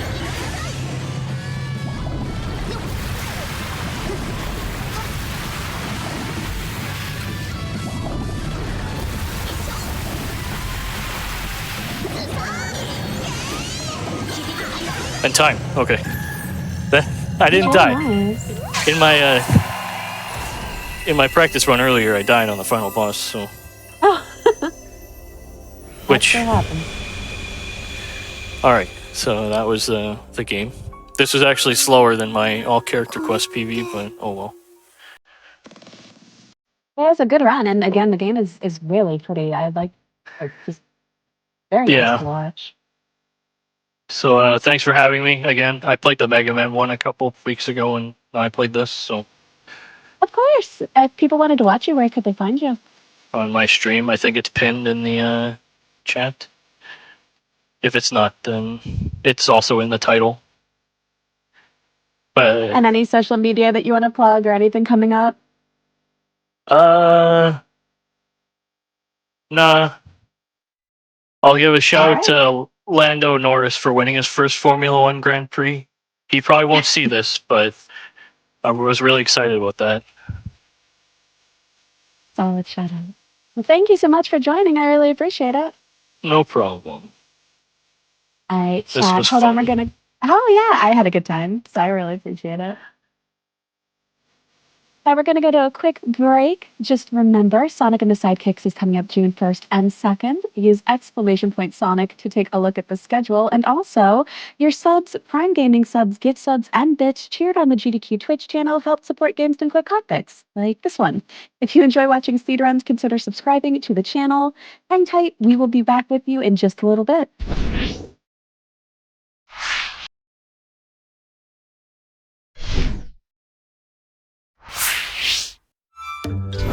Welcome back to As Seen on TV on Games Done Quick Hotfix. I'm Nichole Goodnight, and we have one final run for you tonight. But first, our Juneteenth submissions are open until May 16th. Type !Juneteenth in chat for more information. Get those submissions in. I'm very excited about that event. It's always amazing to watch. And now we're going to go on over to Demon Slayer, and we're going to have a little bit of a fun time with DBK. We're going to have you help us pick the level, chat. So I'm going to toss it on over to DBK, and we'll tell you a little bit more about that. Hi everyone, how's it going? My name is DBK. Good morning from Japan, and good evening to everyone in the States and everywhere else. And shout outs to my friends, Ayan Proto-san and Phil Seven-san. You guys did awesome on your runs. It was so much fun to watch. And now I get to show you a Mario Party clone, or Demon Slayer Sweep the Board, aka in Japan we call it Kimetsu no Yaiba Mezase Saikyo Taishi. So it's a very fun game, and I'm so excited to show it off because I'm worried this game is going to get slept on. So maybe people watching will come up and help me discover and use their big math brains and their routing brains for speedrunning to help me come up with something even better. But so far, we put a lot of work here, myself and Rantaro-san, on the JP side. So the first thing I just want to show is the settings. This game has a enemy movement speed setting. Real quick, it doesn't really seem to impact the game. You still have to hold the button to move the enemies faster. I just thought I should share that, and I'm always going to show the settings. And let's go ahead and go into the main mode. This game has 5 stages, so before we get started, and I'm going to create a new game here, and I pick my character, I want to, first off, preface, does anyone have a character they really like of the main 3? What are your favorite characters? Do you like Tanjiro? Do you like Zenitsu? Or do you like Inosuke? These are the main 3. There are main protagonists going through the story, and they're, of course, assisted by the other 9 Hashira here. And the Hashira are very strong, but their dice aren't very good. That's right, all characters in this game have different dice. So the main 3 happen to have better dice than pretty much everyone else. So the percent chance that when we run our every 2 turns, we'll be able to roll our characters' special dice. We want to be able to always move. And I'm going to explain that more when we go, but just know that the main 3 are pretty much the best, unless you're really trying to play for risk. None of the above. Inosuke all the way. Nezuko's coming. Don't worry. Inosuke is funny. Zenitsu, wow. This is funny. Where is Nezuko? Nezuko is in the game. Don't worry. Fan favorite is in the game, but she's too powerful, okay? She's too powerful to be chosen. Okay, she's gifted to you. I will get there. Okay, don't worry. But it has to be the main 3. I don't think we're going to decide, but I have seen Zenitsu and Inosuke. 2 Inosuke's. All right, you know what? We're going to go with Inosuke. And, if there's time, I can show off one of the others. And guess what? We also pick our enemies for the speed. Oh, Zenitsu, look, roll to the side. Okay. Fair enough. I'll roll to the side.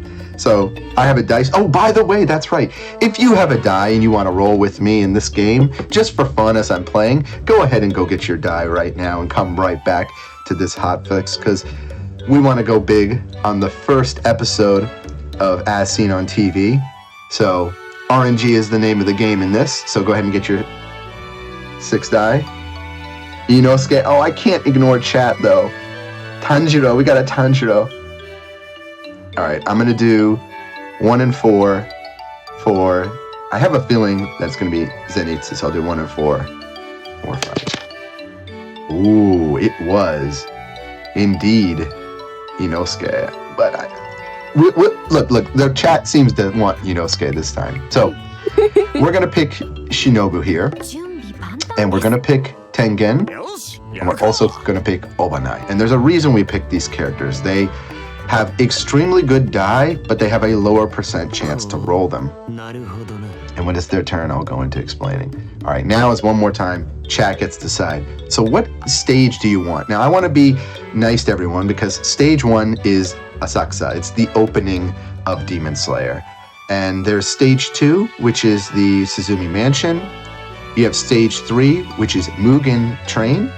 And stage 4, which is Yoshiwara Entertainment District, and you have stage 5, which is the Swordsmith Village. Now, I love Demon Slayer. Demon Slayer is, on its premise, very simple. Basically, there are a lot of demons in this world, and a top demon, the Demon King himself, Muzan, has actually potentially turned your sister Nezuko into a demon herself. So you are on a quest to not only slay and stop the demons, but to somehow change your sister back into a human so that she doesn't succumb to her demon instincts.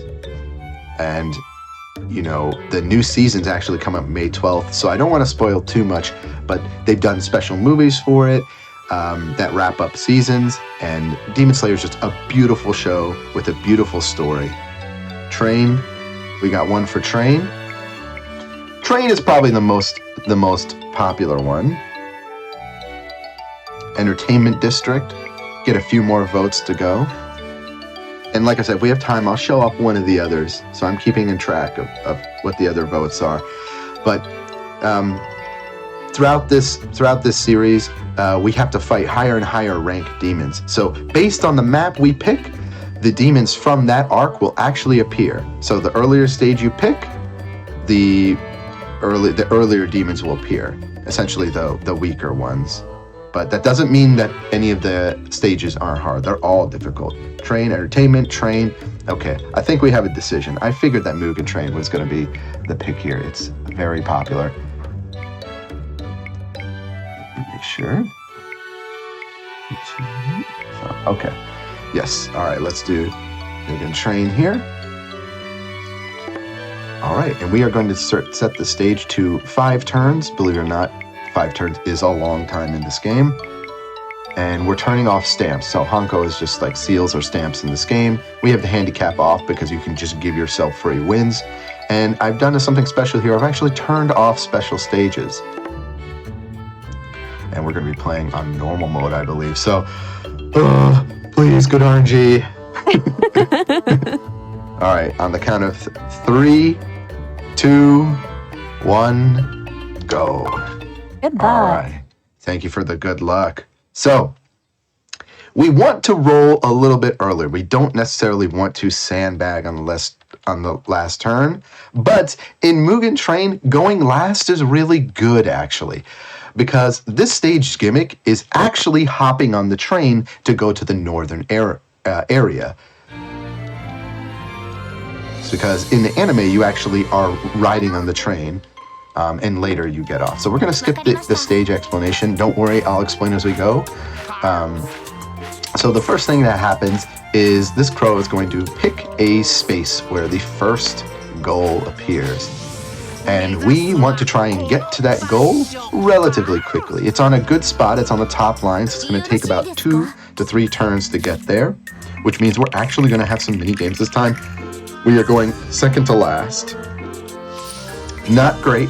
Not really where I want to be, but that's basically the RNG I've been getting, so I'm not going to complain too much. So we all start with 10 coins.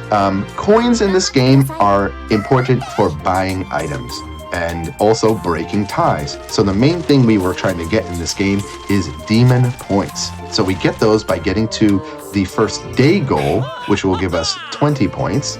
But when someone gets the day goal, the interesting thing about this game, and what makes it very different from Mario Party, is there's actually a lot of balance in this game. You cannot move past goals.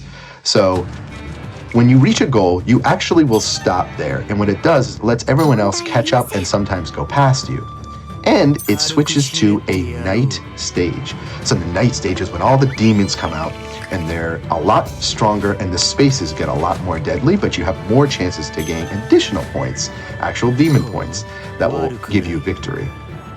And we have a really good RNG here. Everyone is landing on basically nothing spaces. I do not care if the enemy gets coins, and we rolled a 2, which is good. We want to stick with the crowd. We do not want to roll too far in this game. And in fact, if we can prevent it, we don't necessarily want to get the blue space first, because when it becomes night, the demon space will appear, the major demon space. So the major demon space, if we reach there, we can get 25 or 30 points. So even more points, and we will enter a special demon mini game. And they're the hardest mini games in this game. But they give you up to 25 points for winning, and everyone in the game will get points for being able to clear it. So we have our first one. So everyone, feel free to play along. We have to play. This is a little bit of a long mini game, but it's fun. We have to figure out. It's basically magic cups. We have to figure out which one Nezuko has stored herself in. At the end of every day stage, we're going to get a mini game. So the quicker it gets to night, the quicker it saves time. But we got some nice RNG to show off the actual game. So I'm pretty sure it's the middle one, so I'm going there. Feel free to call me out in chat if I'm wrong, but I'm pretty sure, and I think everyone else knew the answer too, so we all picked middle. And whoever picks higher in this one, you're wondering, well, how's that fair? If everyone picks the same, you're going to draw here. If you pick faster, you get more points. And this minigame is a little bit fun because if you have ADHD, it will, that crow messed me up. Like that, the crow will fly across screen and Muchiro's in the back there, you know, basically trolling, say, hey, did you notice where I was? Okay, I think I'm right. I don't think Obanai was right. Okay, so Obanai here, guessing wrong. I don't know, maybe his own snake distracted him. I don't know. So the last one is extremely fast. Do your best.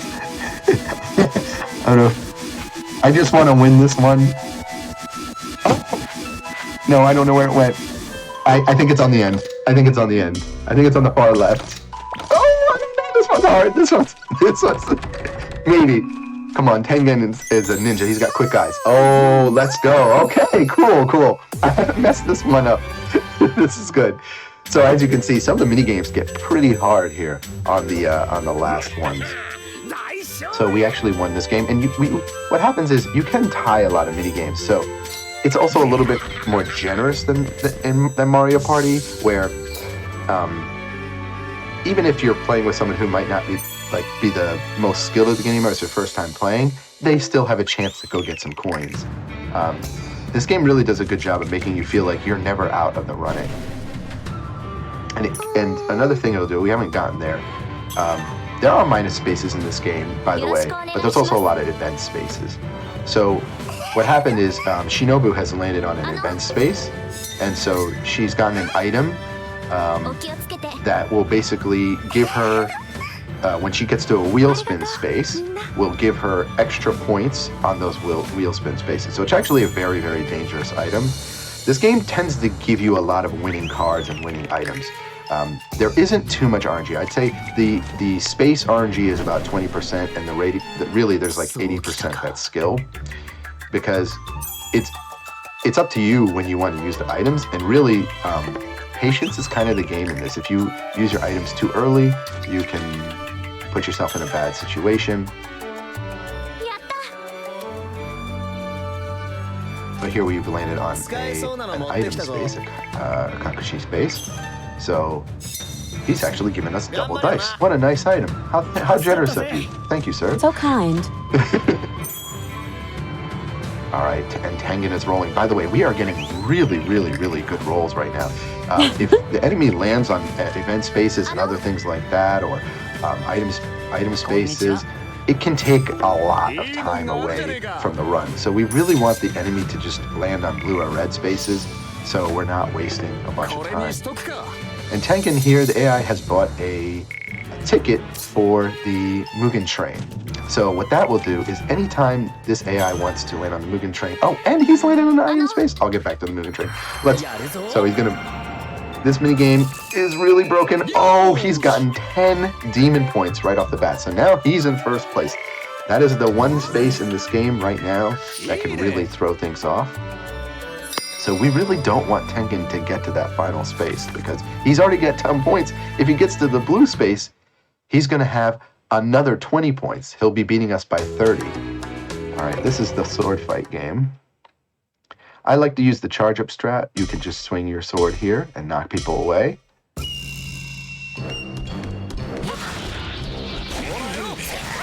And by the way, guarding here doesn't work.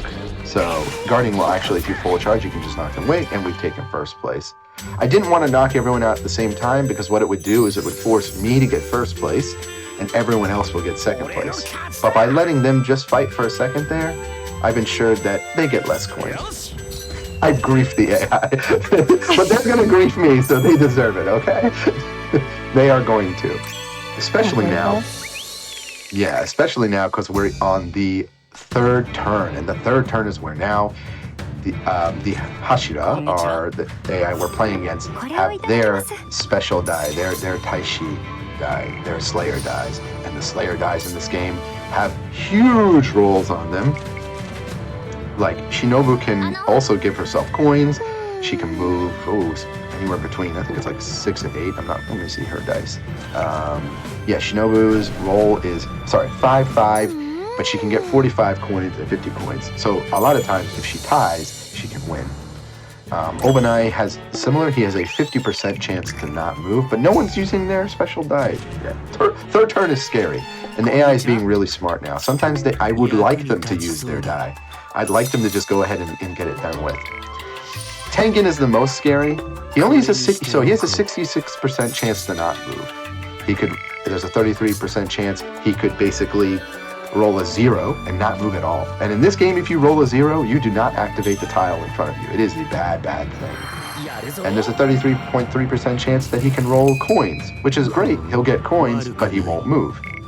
And then there's a 33.3% chance that he will roll all the way. I'm gonna use my double dice here. Save my alright, let's roll big. No, we rolled a 5. Not as big as I wanted, but we have a lot of coins. We have a lot more coins than everyone. So, should I grief? See, this is the part where, strategy can be a little bit difficult to figure out. Like, what is the best option? So I just bought a ticket for the train. I bought an item to make the wheel bigger, and I bought it might have been wasted a little bit of time, but it's kind of like think of it as like an insurance plan. So I'm not going to go on the train. I don't trust the train right now. Sometimes what happens, so the spaces when they appear, the nighttime space, when it appears, it can appear randomly. It could appear right next to where the goal just was. It could appear right on the space that I'm at. It could also appear in the north area. I don't know. So a lot of this game is kind of taking a risk and thinking, but I think it might appear over in this area, so I'm going to head here. And if you're right, if your gut is right, it's going to really, really pay off for you. But if you're wrong, you're going to basically be way out in the middle of nowhere while everyone else is getting a ton of points. And so Tengen has gotten to the goal. This is a bad situation because now he has 30 points and he hasn't used his special die, which, by the way, I didn't get to finish talking about. His special die moves in 12 spaces. It is the highest moving die in the game. Now, it's only a 33.3% chance, but it's still a 33.3% chance that he can move. I still say that's doubly. pretty high. Pretty high. So, I don't know what could happen. Ooh, interesting. Enmu has appeared. Enmu is the main protagonist, our main enemy of the Mugen Train arc, and is actually a really cool boss fight. And guess what? It has appeared in the northern area, and guess who got Nezuko? Finally, we did! Yes, everyone wanted Nezuko, and we got her. So it is random who gets Nezuko. It doesn't matter if you're winning or losing. You could be in first place, and Nezuko can come to you, but she only comes at night because Nezuko has been turned to a demon, which means she cannot come out in the day and play and show off her abilities. You have to have her at night. So she's with us until it becomes daytime. So essentially, we can be moving 3 more spaces, up to 5 more spaces than everyone. And here's the really crazy part about having Nezuko. Oh, Shinobu used her dice and didn't move. So she has a lot of coins right now, Shinobu, but she's stuck in that space. So essentially, she lost points. This is amazing. This never happens to me. By the way, I've been streaming this game pretty consistently over the past 2 weeks, and we have gotten Nezuko 1 time on my stream. One time. So, okay, I'm very, very excited right now. Okay. Overnight also rolls money. He's not moving. Everyone is basically rolling zeros right now. So guess what I'm going to do? I'm going to go ahead and use the train ticket to get right on the train. And we are going to roll some big. Now, there's actually an item and a space in this game that can get you allies. So you can get other Hashira or allies that we didn't pick at the beginning of the game. Come on, roll a 10. 8, okay. That is really good. Roll a 5. 2. Okay. It didn't quite happen. Are you guys rolling your dice? All right, we're gonna get off the train here. So now we can pick where we move to. And the exit we want to go to is right over here. And we're gonna get off and get right to the goal. We're gonna end the nighttime stage, which means we could potentially give someone 30 points, but we are gonna risk it because we really want these 30 points. Oh, this could go bad though. So, and I'll again, whenever it becomes nighttime and you beat the nighttime stage, there's a very high chance it will just switch to the daytime stage. Oh yes, we got the boss fight. Okay, so we are actually going to battle against Endo. And by the way, I am using a wireless, very cool wireless Switch controller. I don't like the Pro Joy-Con controls. I'm sure everyone feels the same way.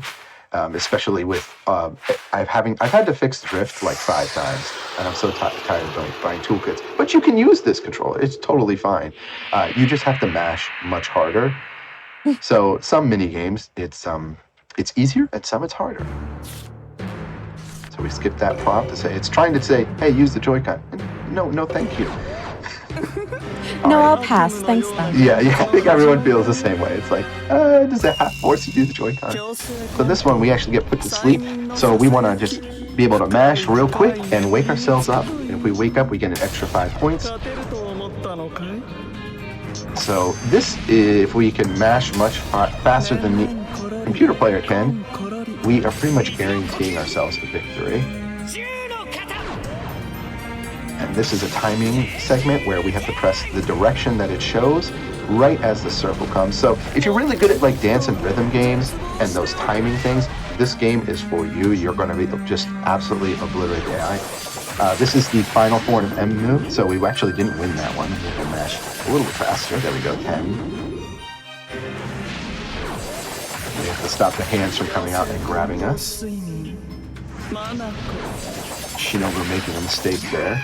If you make a mistake on this, by the way, and aren't able to defeat those hands, you actually lose a turn, basically, and will not have as many points. I didn't get a perfect there, but we did get 201 compared to everyone else's score, and we got a perfect victory. So getting a perfect victory on the stage, in addition to the 30 points we just got, gives us 25 demon points. So we are now at 55 demon points, which is pretty comfortable. But we cannot relax yet because Tengen also, everyone in that participating in that game got points. So Tengen has 43 demon points. So if he gets to the blue space, which it became day, ooh, see, this is, the RNG is in my favor. Thank you, games done quick. This is hotfix luck right now. That's all this is, okay? So what often happens is the red and blue spaces will switch between the north area and the south area. But sometimes, this is where the RNG comes in, the spaces can appear on the same path right in front of you. So it's complete, that's the complete luck part. Now everyone has a turn to catch up to me, so I haven't completely won. But the good part is I'm going a little bit later. Now you see also why it's good sometimes to go a little bit later, because if I go too early and I were to, someone got Tanjiro. So, by the way, Nezuko has left us. It's become daytime. But a crazy thing in this game is that you can, if you have a partner, so you can have at least one partner. So Tengen has teamed up with Tanjiro, and it is a possibility that when it becomes nighttime, if it becomes nighttime, that Nezuko could also appear. And you can also use special items. So you can do some really, so that means you have 2 partners that are rolling dice for you. And you can also use an item to increase your roll. So Tengen could potentially just move across the entire map. I can't do the math in my head right now because I'm playing badminton. But my AI is doing all the work for me right now. And we're going to go ahead and try and take a little bit of victory here. We could sandbag this and lose it, but I want to try and get a nice little victory because every coin matters. You never know if an AI could tie with you. Wow, Shinobu is really good at badminton. Who knew? Oh no, that's my fault. I dropped the ball. You can actually full charge on this badminton to set it even farther back. and you can choose the direction. This is a fun little mini game. Oh, sorry, Tengen, your response is a little slow there. You know, the Hashira may be the strongest, but I don't think they're very good at this game. And we're serving. Shinobu, though. I think Shinobu is the MVP of this game. this mini game right here. Yeah, the AI sometimes is really, really good at mini games. If you play on, there's actually a difficulty above hard called Hashira, and on Hashira difficulty, they essentially will make 1 to no mistakes, which means you will potentially, in this game, you could stall for a long time. I had a match that went like 30 different, it just gets crazy where you're going back and forth. But again, Shinobu doing all the work. Inosuke just kind of taking a nice break there. Yeah, it is random team up, but the cool thing about this also is you usually team up with the same person for the entire match.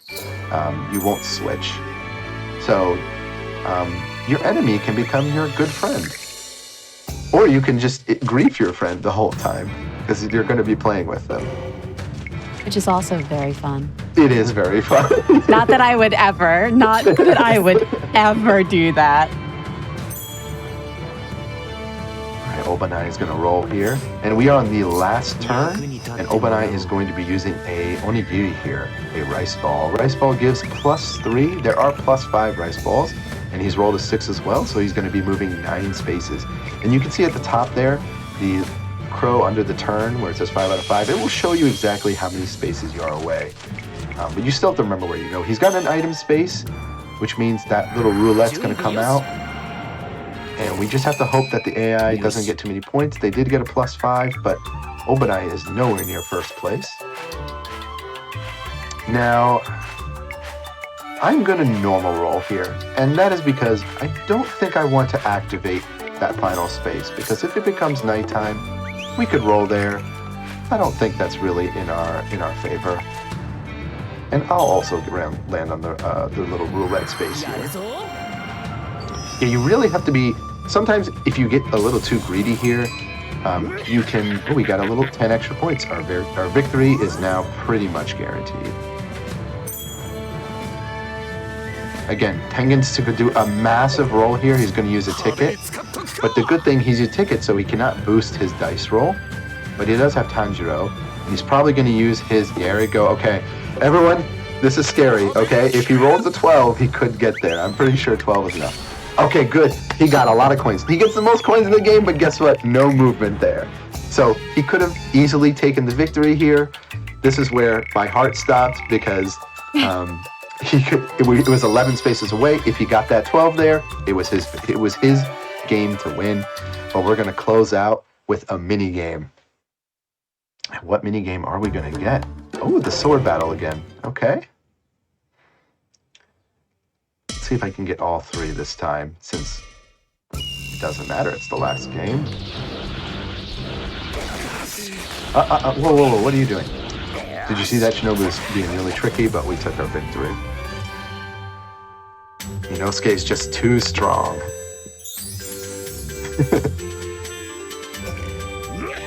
Underneath there is a handsome, fearsome man, and he is not going to take anything from the Hashira. He wants his victory. And we want it to. I don't want to let anyone down. And so normally here, you could turn on special awards, but I didn't turn on special awards because it's a huge risk. We might not have gotten the most items, we not have gotten this, so it's really up to the strategy of what you think is faster. So we played a little bit riskier by not turning it on, but we saved a little bit of time by not having to go through the extra rewards, and that is GG. We have won.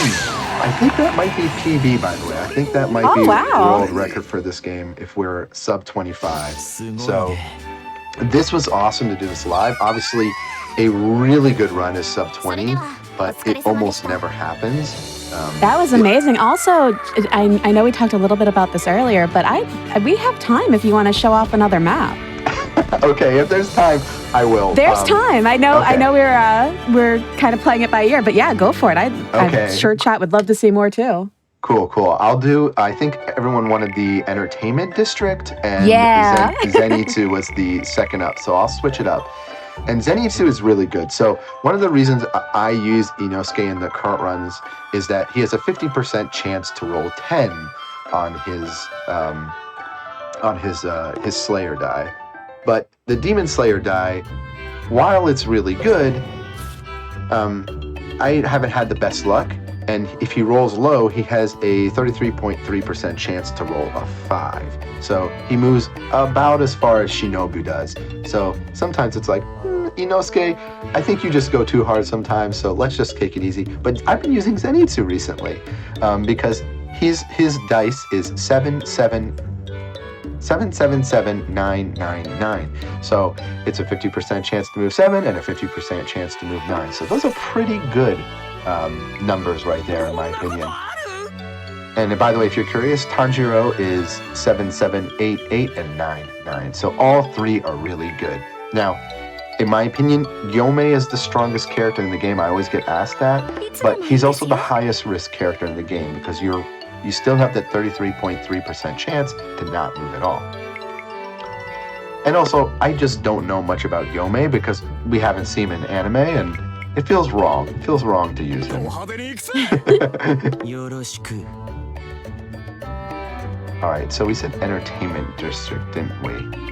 Mm-hmm. Okay. Oh boy, entertainment district. This is my worst map. We'll go ahead and do it. And there's a reason it's my worst map. I will explain. So this stage, and we'll go ahead and do it. I don't know if we're doing another countdown, but we can if we want. So 3, 2, 1, go. So as you saw there, like a lot of it was really skill based. Like I'm not really. I used the things that were in my hand. Yes, we did get Nezuko, but it was my choice there to buy a train ticket and go right away. And the other players decide to use their dice, their special dice, and hesitate. So the AI the computer player really chose poorly there. And I took advantage. There is a luck factor, but like I said, the cards are given to you. It's really a huge difference in that. Mario Party kind of has that steamroll factor where one player will get ahead for the whole game, and then the luck factor, and it's the same in this game, the special awards are kind of the luck factor where it's like, did you move the most? Who lost the most mini games? Who won the most mini games? And sometimes it just has that feel bad ending where it's like, but I was winning, and like you get all the awards. I know everyone has had their Mario Party experience, but in this game, I haven't really had that. Every time I've lost, it's more like, oh, I should have used this item, or I should have gone there, and I would have won. There's only a few times where I've had the RNG, where the day space appeared, or I thought, oh, I'll get the night space right now, and then I really paid the price for it. Same start here, you always get 10 coins, and we're going to go off. So this stage gimmick is, if we have 15 coins, we can ride the carriage around the district. And it will bring us completely opposite diagonal to where the space. So they're all in the four corners, and if you move past the space, you can't ride it. But it's right there. So if you had the coins, it'll say, hey, do you want to ride and go across the map? So you'll go directly across the map. So this stage, if you roll low in the beginning, you can have enough coins to ride it and really get in an advantageous position. But sometimes it's tricky in this stage because the nighttime gimmick of this stage is not only that demons appear, but that you can walk on top of the buildings during the night. And the building pathing is extremely good. So most players can get there in 1 or 2 rolls wherever the space appears. Ooh, Mitsubi-chan. She's out with Tengen. This is a pretty powerful team. Again, we are rolling last, which is not a problem. And by the way, when you get a partner in this game, your partner is doing a smaller roll, but you also have access to their Slayer dice for the rest of the game. So Tengen will have his own Slayer dice unlocked in 2 turns, but he already has Mitsui's dice, so he can roll farther. And someone's got Inosuke. So someone has unlocked Inosuke dice. So this is a little bit of a scary battle. Everyone here is getting partners in this game, which is nice because we didn't really get to show this off last time, and they're pretty much infinite as long as you don't use their special dice. So the AI is pretty smart in this game. They will hold on to their dice because if you factor it, you could use their dice and move 8 spaces in one go, or whatever their dice say. Or you could be moving 1 to 3 spaces or getting coins every turn. Usually the latter is better. But again, that's where maybe some big math brains are there and are like, hey, no, it's much better to use the dice and move faster first. In the case of Inosuke, they have access to his actual dice, so it could be. All right, this is a little wood block thing, so we just have to press the arrows really quickly. This is where my fighting game chops can kind of show off if I don't mess up too hard. Inputs. Oh, and we're messing up. The guy is doing pretty well.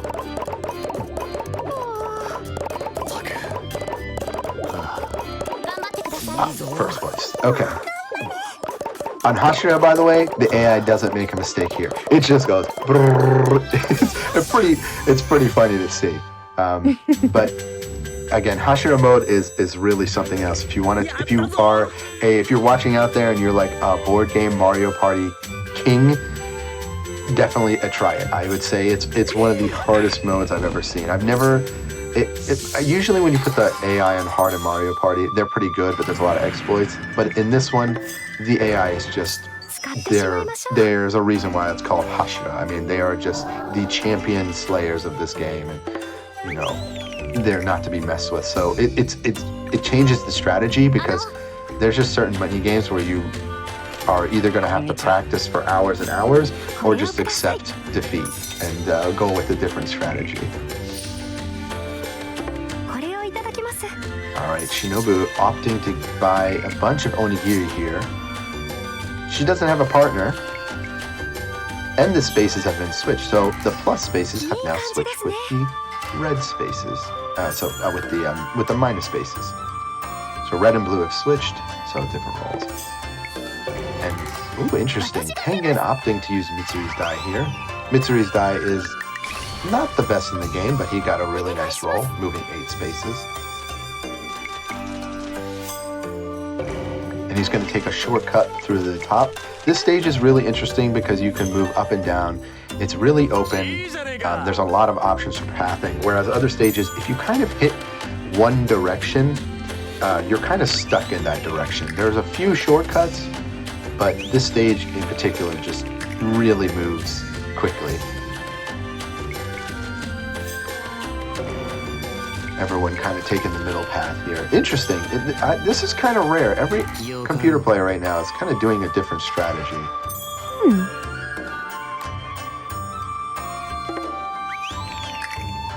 We also are going to roll. And we reached the space. That was a really nice, lucky roll. Awesome. Nice. As far as rolling goes in this game, just pure speedrunning talk. Like there's a couple people in the community, DBZ Fanson and one other person who are kind of trying to figure out the rolls, and they told me if you do frame perfect, you can get 6. I'm not sure, so I need help on that because I was practicing a lot last night.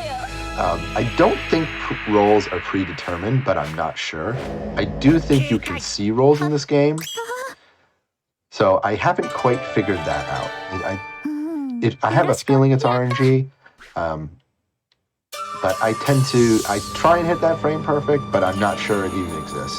If there is, if you roll a 6, the next turn will be there. So again, lots of routing to do on this game, especially when it comes to the dice rolls and just a little bit of pathing. This game actually came out April 26th, so it came out very recently.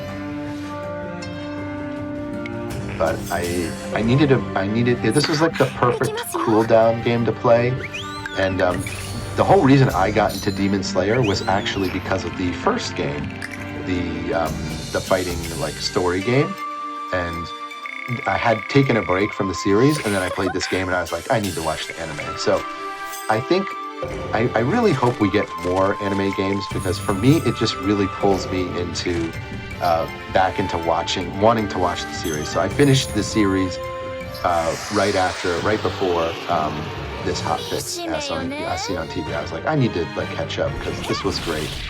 I need to talk about. Ooh, okay, this is a very interesting space. So this night space, what it does is it will randomly choose enemies to target, the one with the claw, and it could target yourself. It could target other people, but in this case, it targeted everyone but Shinobu. So we all went down in points and coins.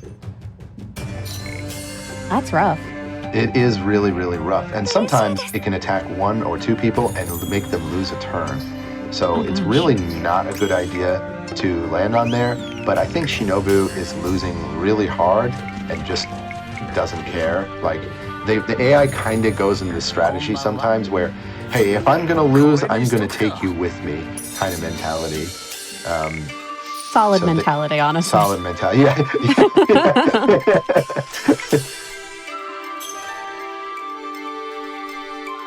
All right, another partner switch. And by the way, we didn't get Nezuko this time, and I didn't talk one thing about Nezuko. So Nezuko not only gets you extra dice rolls during the entire night phase for however long it lasts, she also gives you a gift at the end of every single turn. And she can give you 5 coins, she can give you 10 coins, she can give you a +3 onigiri, she can give you a +5 onigiri, she can even give you double dice. It's extremely, extremely good.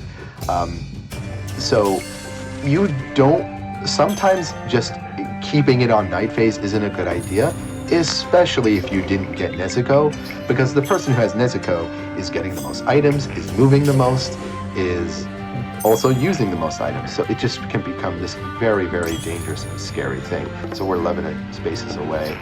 We're going to use our special dice here. Let's try and roll a 9. Ooh, okay. Now, I'm still a little bit too far away, but there's nothing I really can buy here. Again, we didn't hit many mini games, so I could walk down here and trot over, which is probably the best strat. So let's go ahead and do that. We're not going to walk on the roof. And again, taking a few seconds to check the map, but it doesn't hurt because you know, you don't know exactly all the time where you're going to land. We bought 1 onigiri. There shouldn't be a need to buy 2. And we're also going to get an ally. Ooh, this is really nice. Everyone has gotten their nakama, their partners this time. And we get Gyome. Okay. Very cool. Gyome has, like I said, the riskiest dice in the game, but the best dice. Oh, kitty! So this is an RNG that can happen only in this map. Actually, no, there's one other map. It can happen in one other map where kitty will come and give you an item. It selects one person at the end of the turn, and they get a little bonus. And in this map, it only happens during nighttime. So kitty gave us double die. Thank you, kitty. Yeah, I don't ever rely on it, and some turns the kitty doesn't come out. By the way, the RNG right now is really, it has been nighttime a considerable amount of time. We are doing great. Shinobu rolled a 1. Let's hope that's a 2. And I don't know if that's going to be enough for Shinobu to reach the goal. Yeah, that's right, 2 away. Shinobu is going to get a partner. We are on the same space. But again, it is still the top of the turn. So if Tengen doesn't roll, we should be fine. Ooh. Yeah, we haven't talked about Giyu, have we? Tomioka Giyu is... I don't know if the AIs mean, but the dice for Tomioka Giyu is 999 plus 35 coins, plus 35 coins, plus 35 coins. So it's a 50% chance to not move, but still a very solid move if you do get it. And the AI always seems to have a little bit of a favorable roll. That could be my bias. I could just be talking. Again, this is all probably just mathematics and code behind it, but I swear there's something there where they're just giving you a little bit extra. Ooh, one roll right there. Again, Tengen just being the risk factor of the game, but if you don't get it, it's kind of over. So that's why I don't like to use Tengen or Gyome. You're playing against, you're always playing the odds. I tend to be, if you haven't been able to tell by the way I talk, I tend to actually not be a gambler. I don't like, risky strategies or gotcha or things like that. I like to try and find the skill route and take the safer route, the more guaranteed route. Now, if you want to try this game and play Gyome or Tengen, you might be able to completely blow out some records. Oh, Kitty is feeling favorable to YOHANE.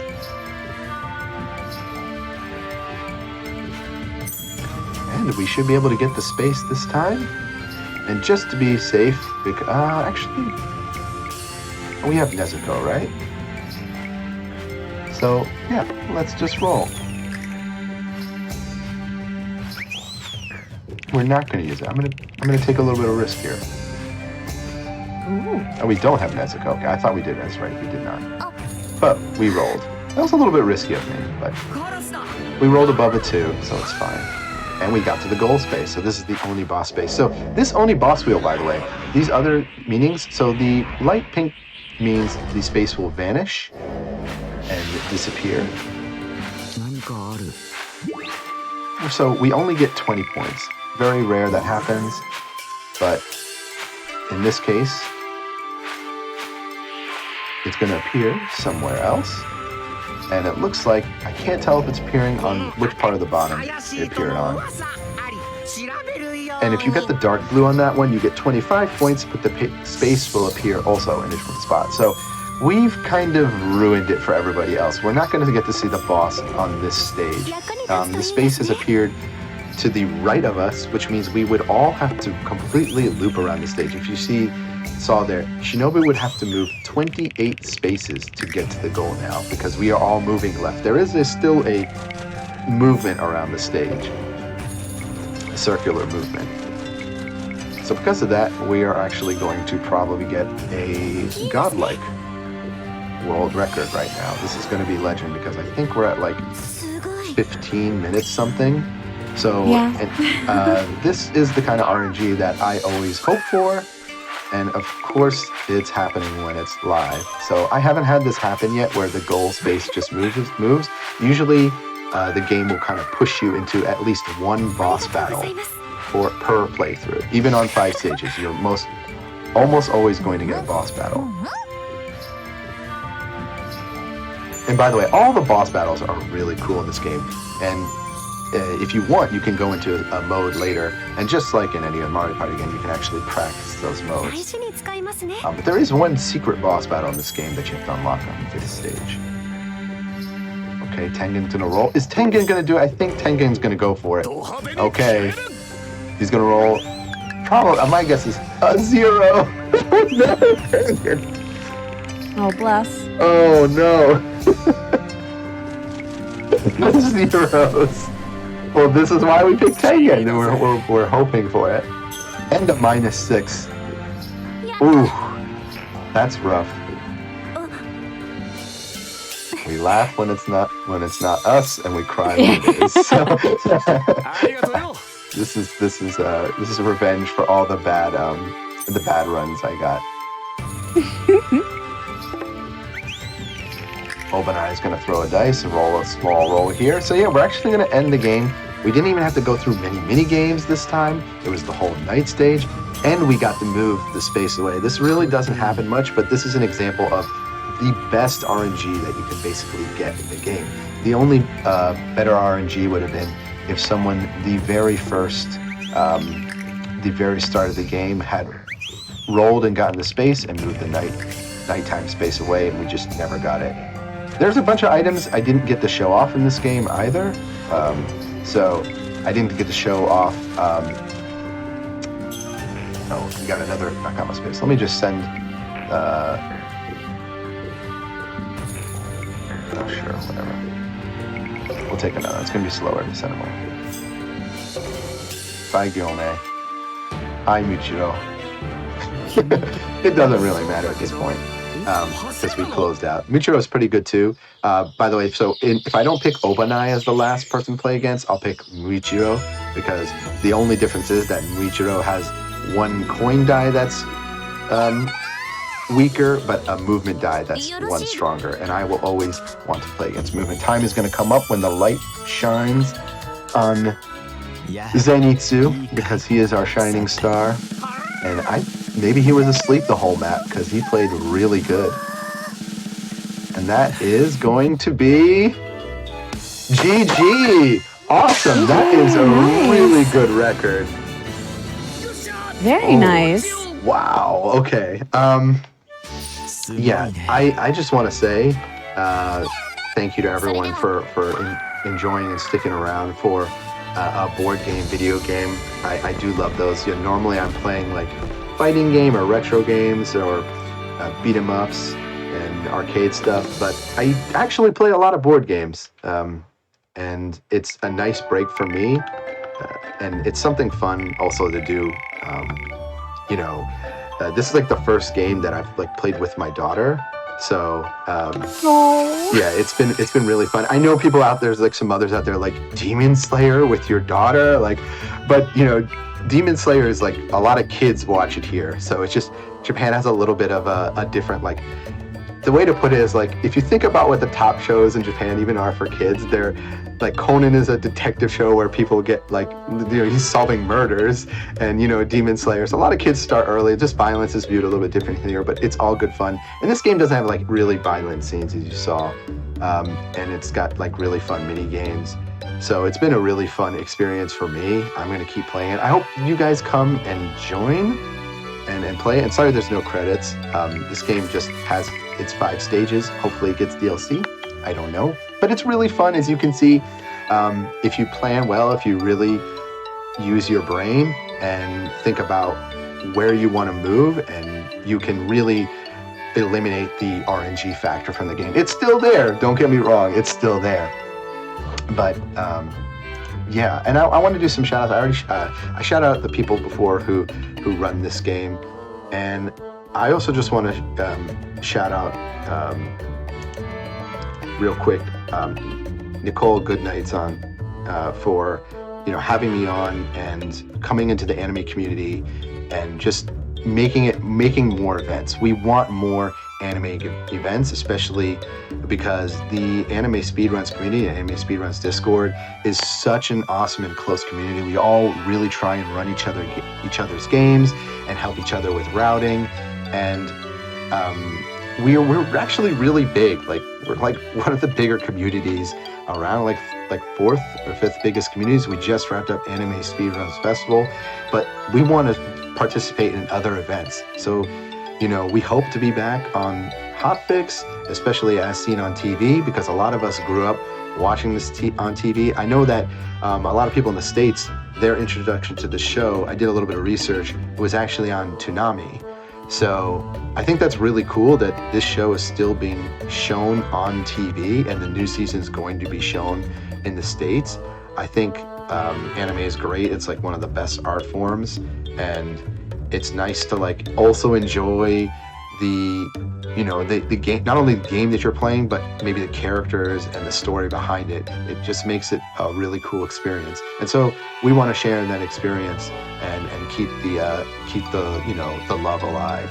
And yeah, I hope to run this game more. Demon Slayer is always good.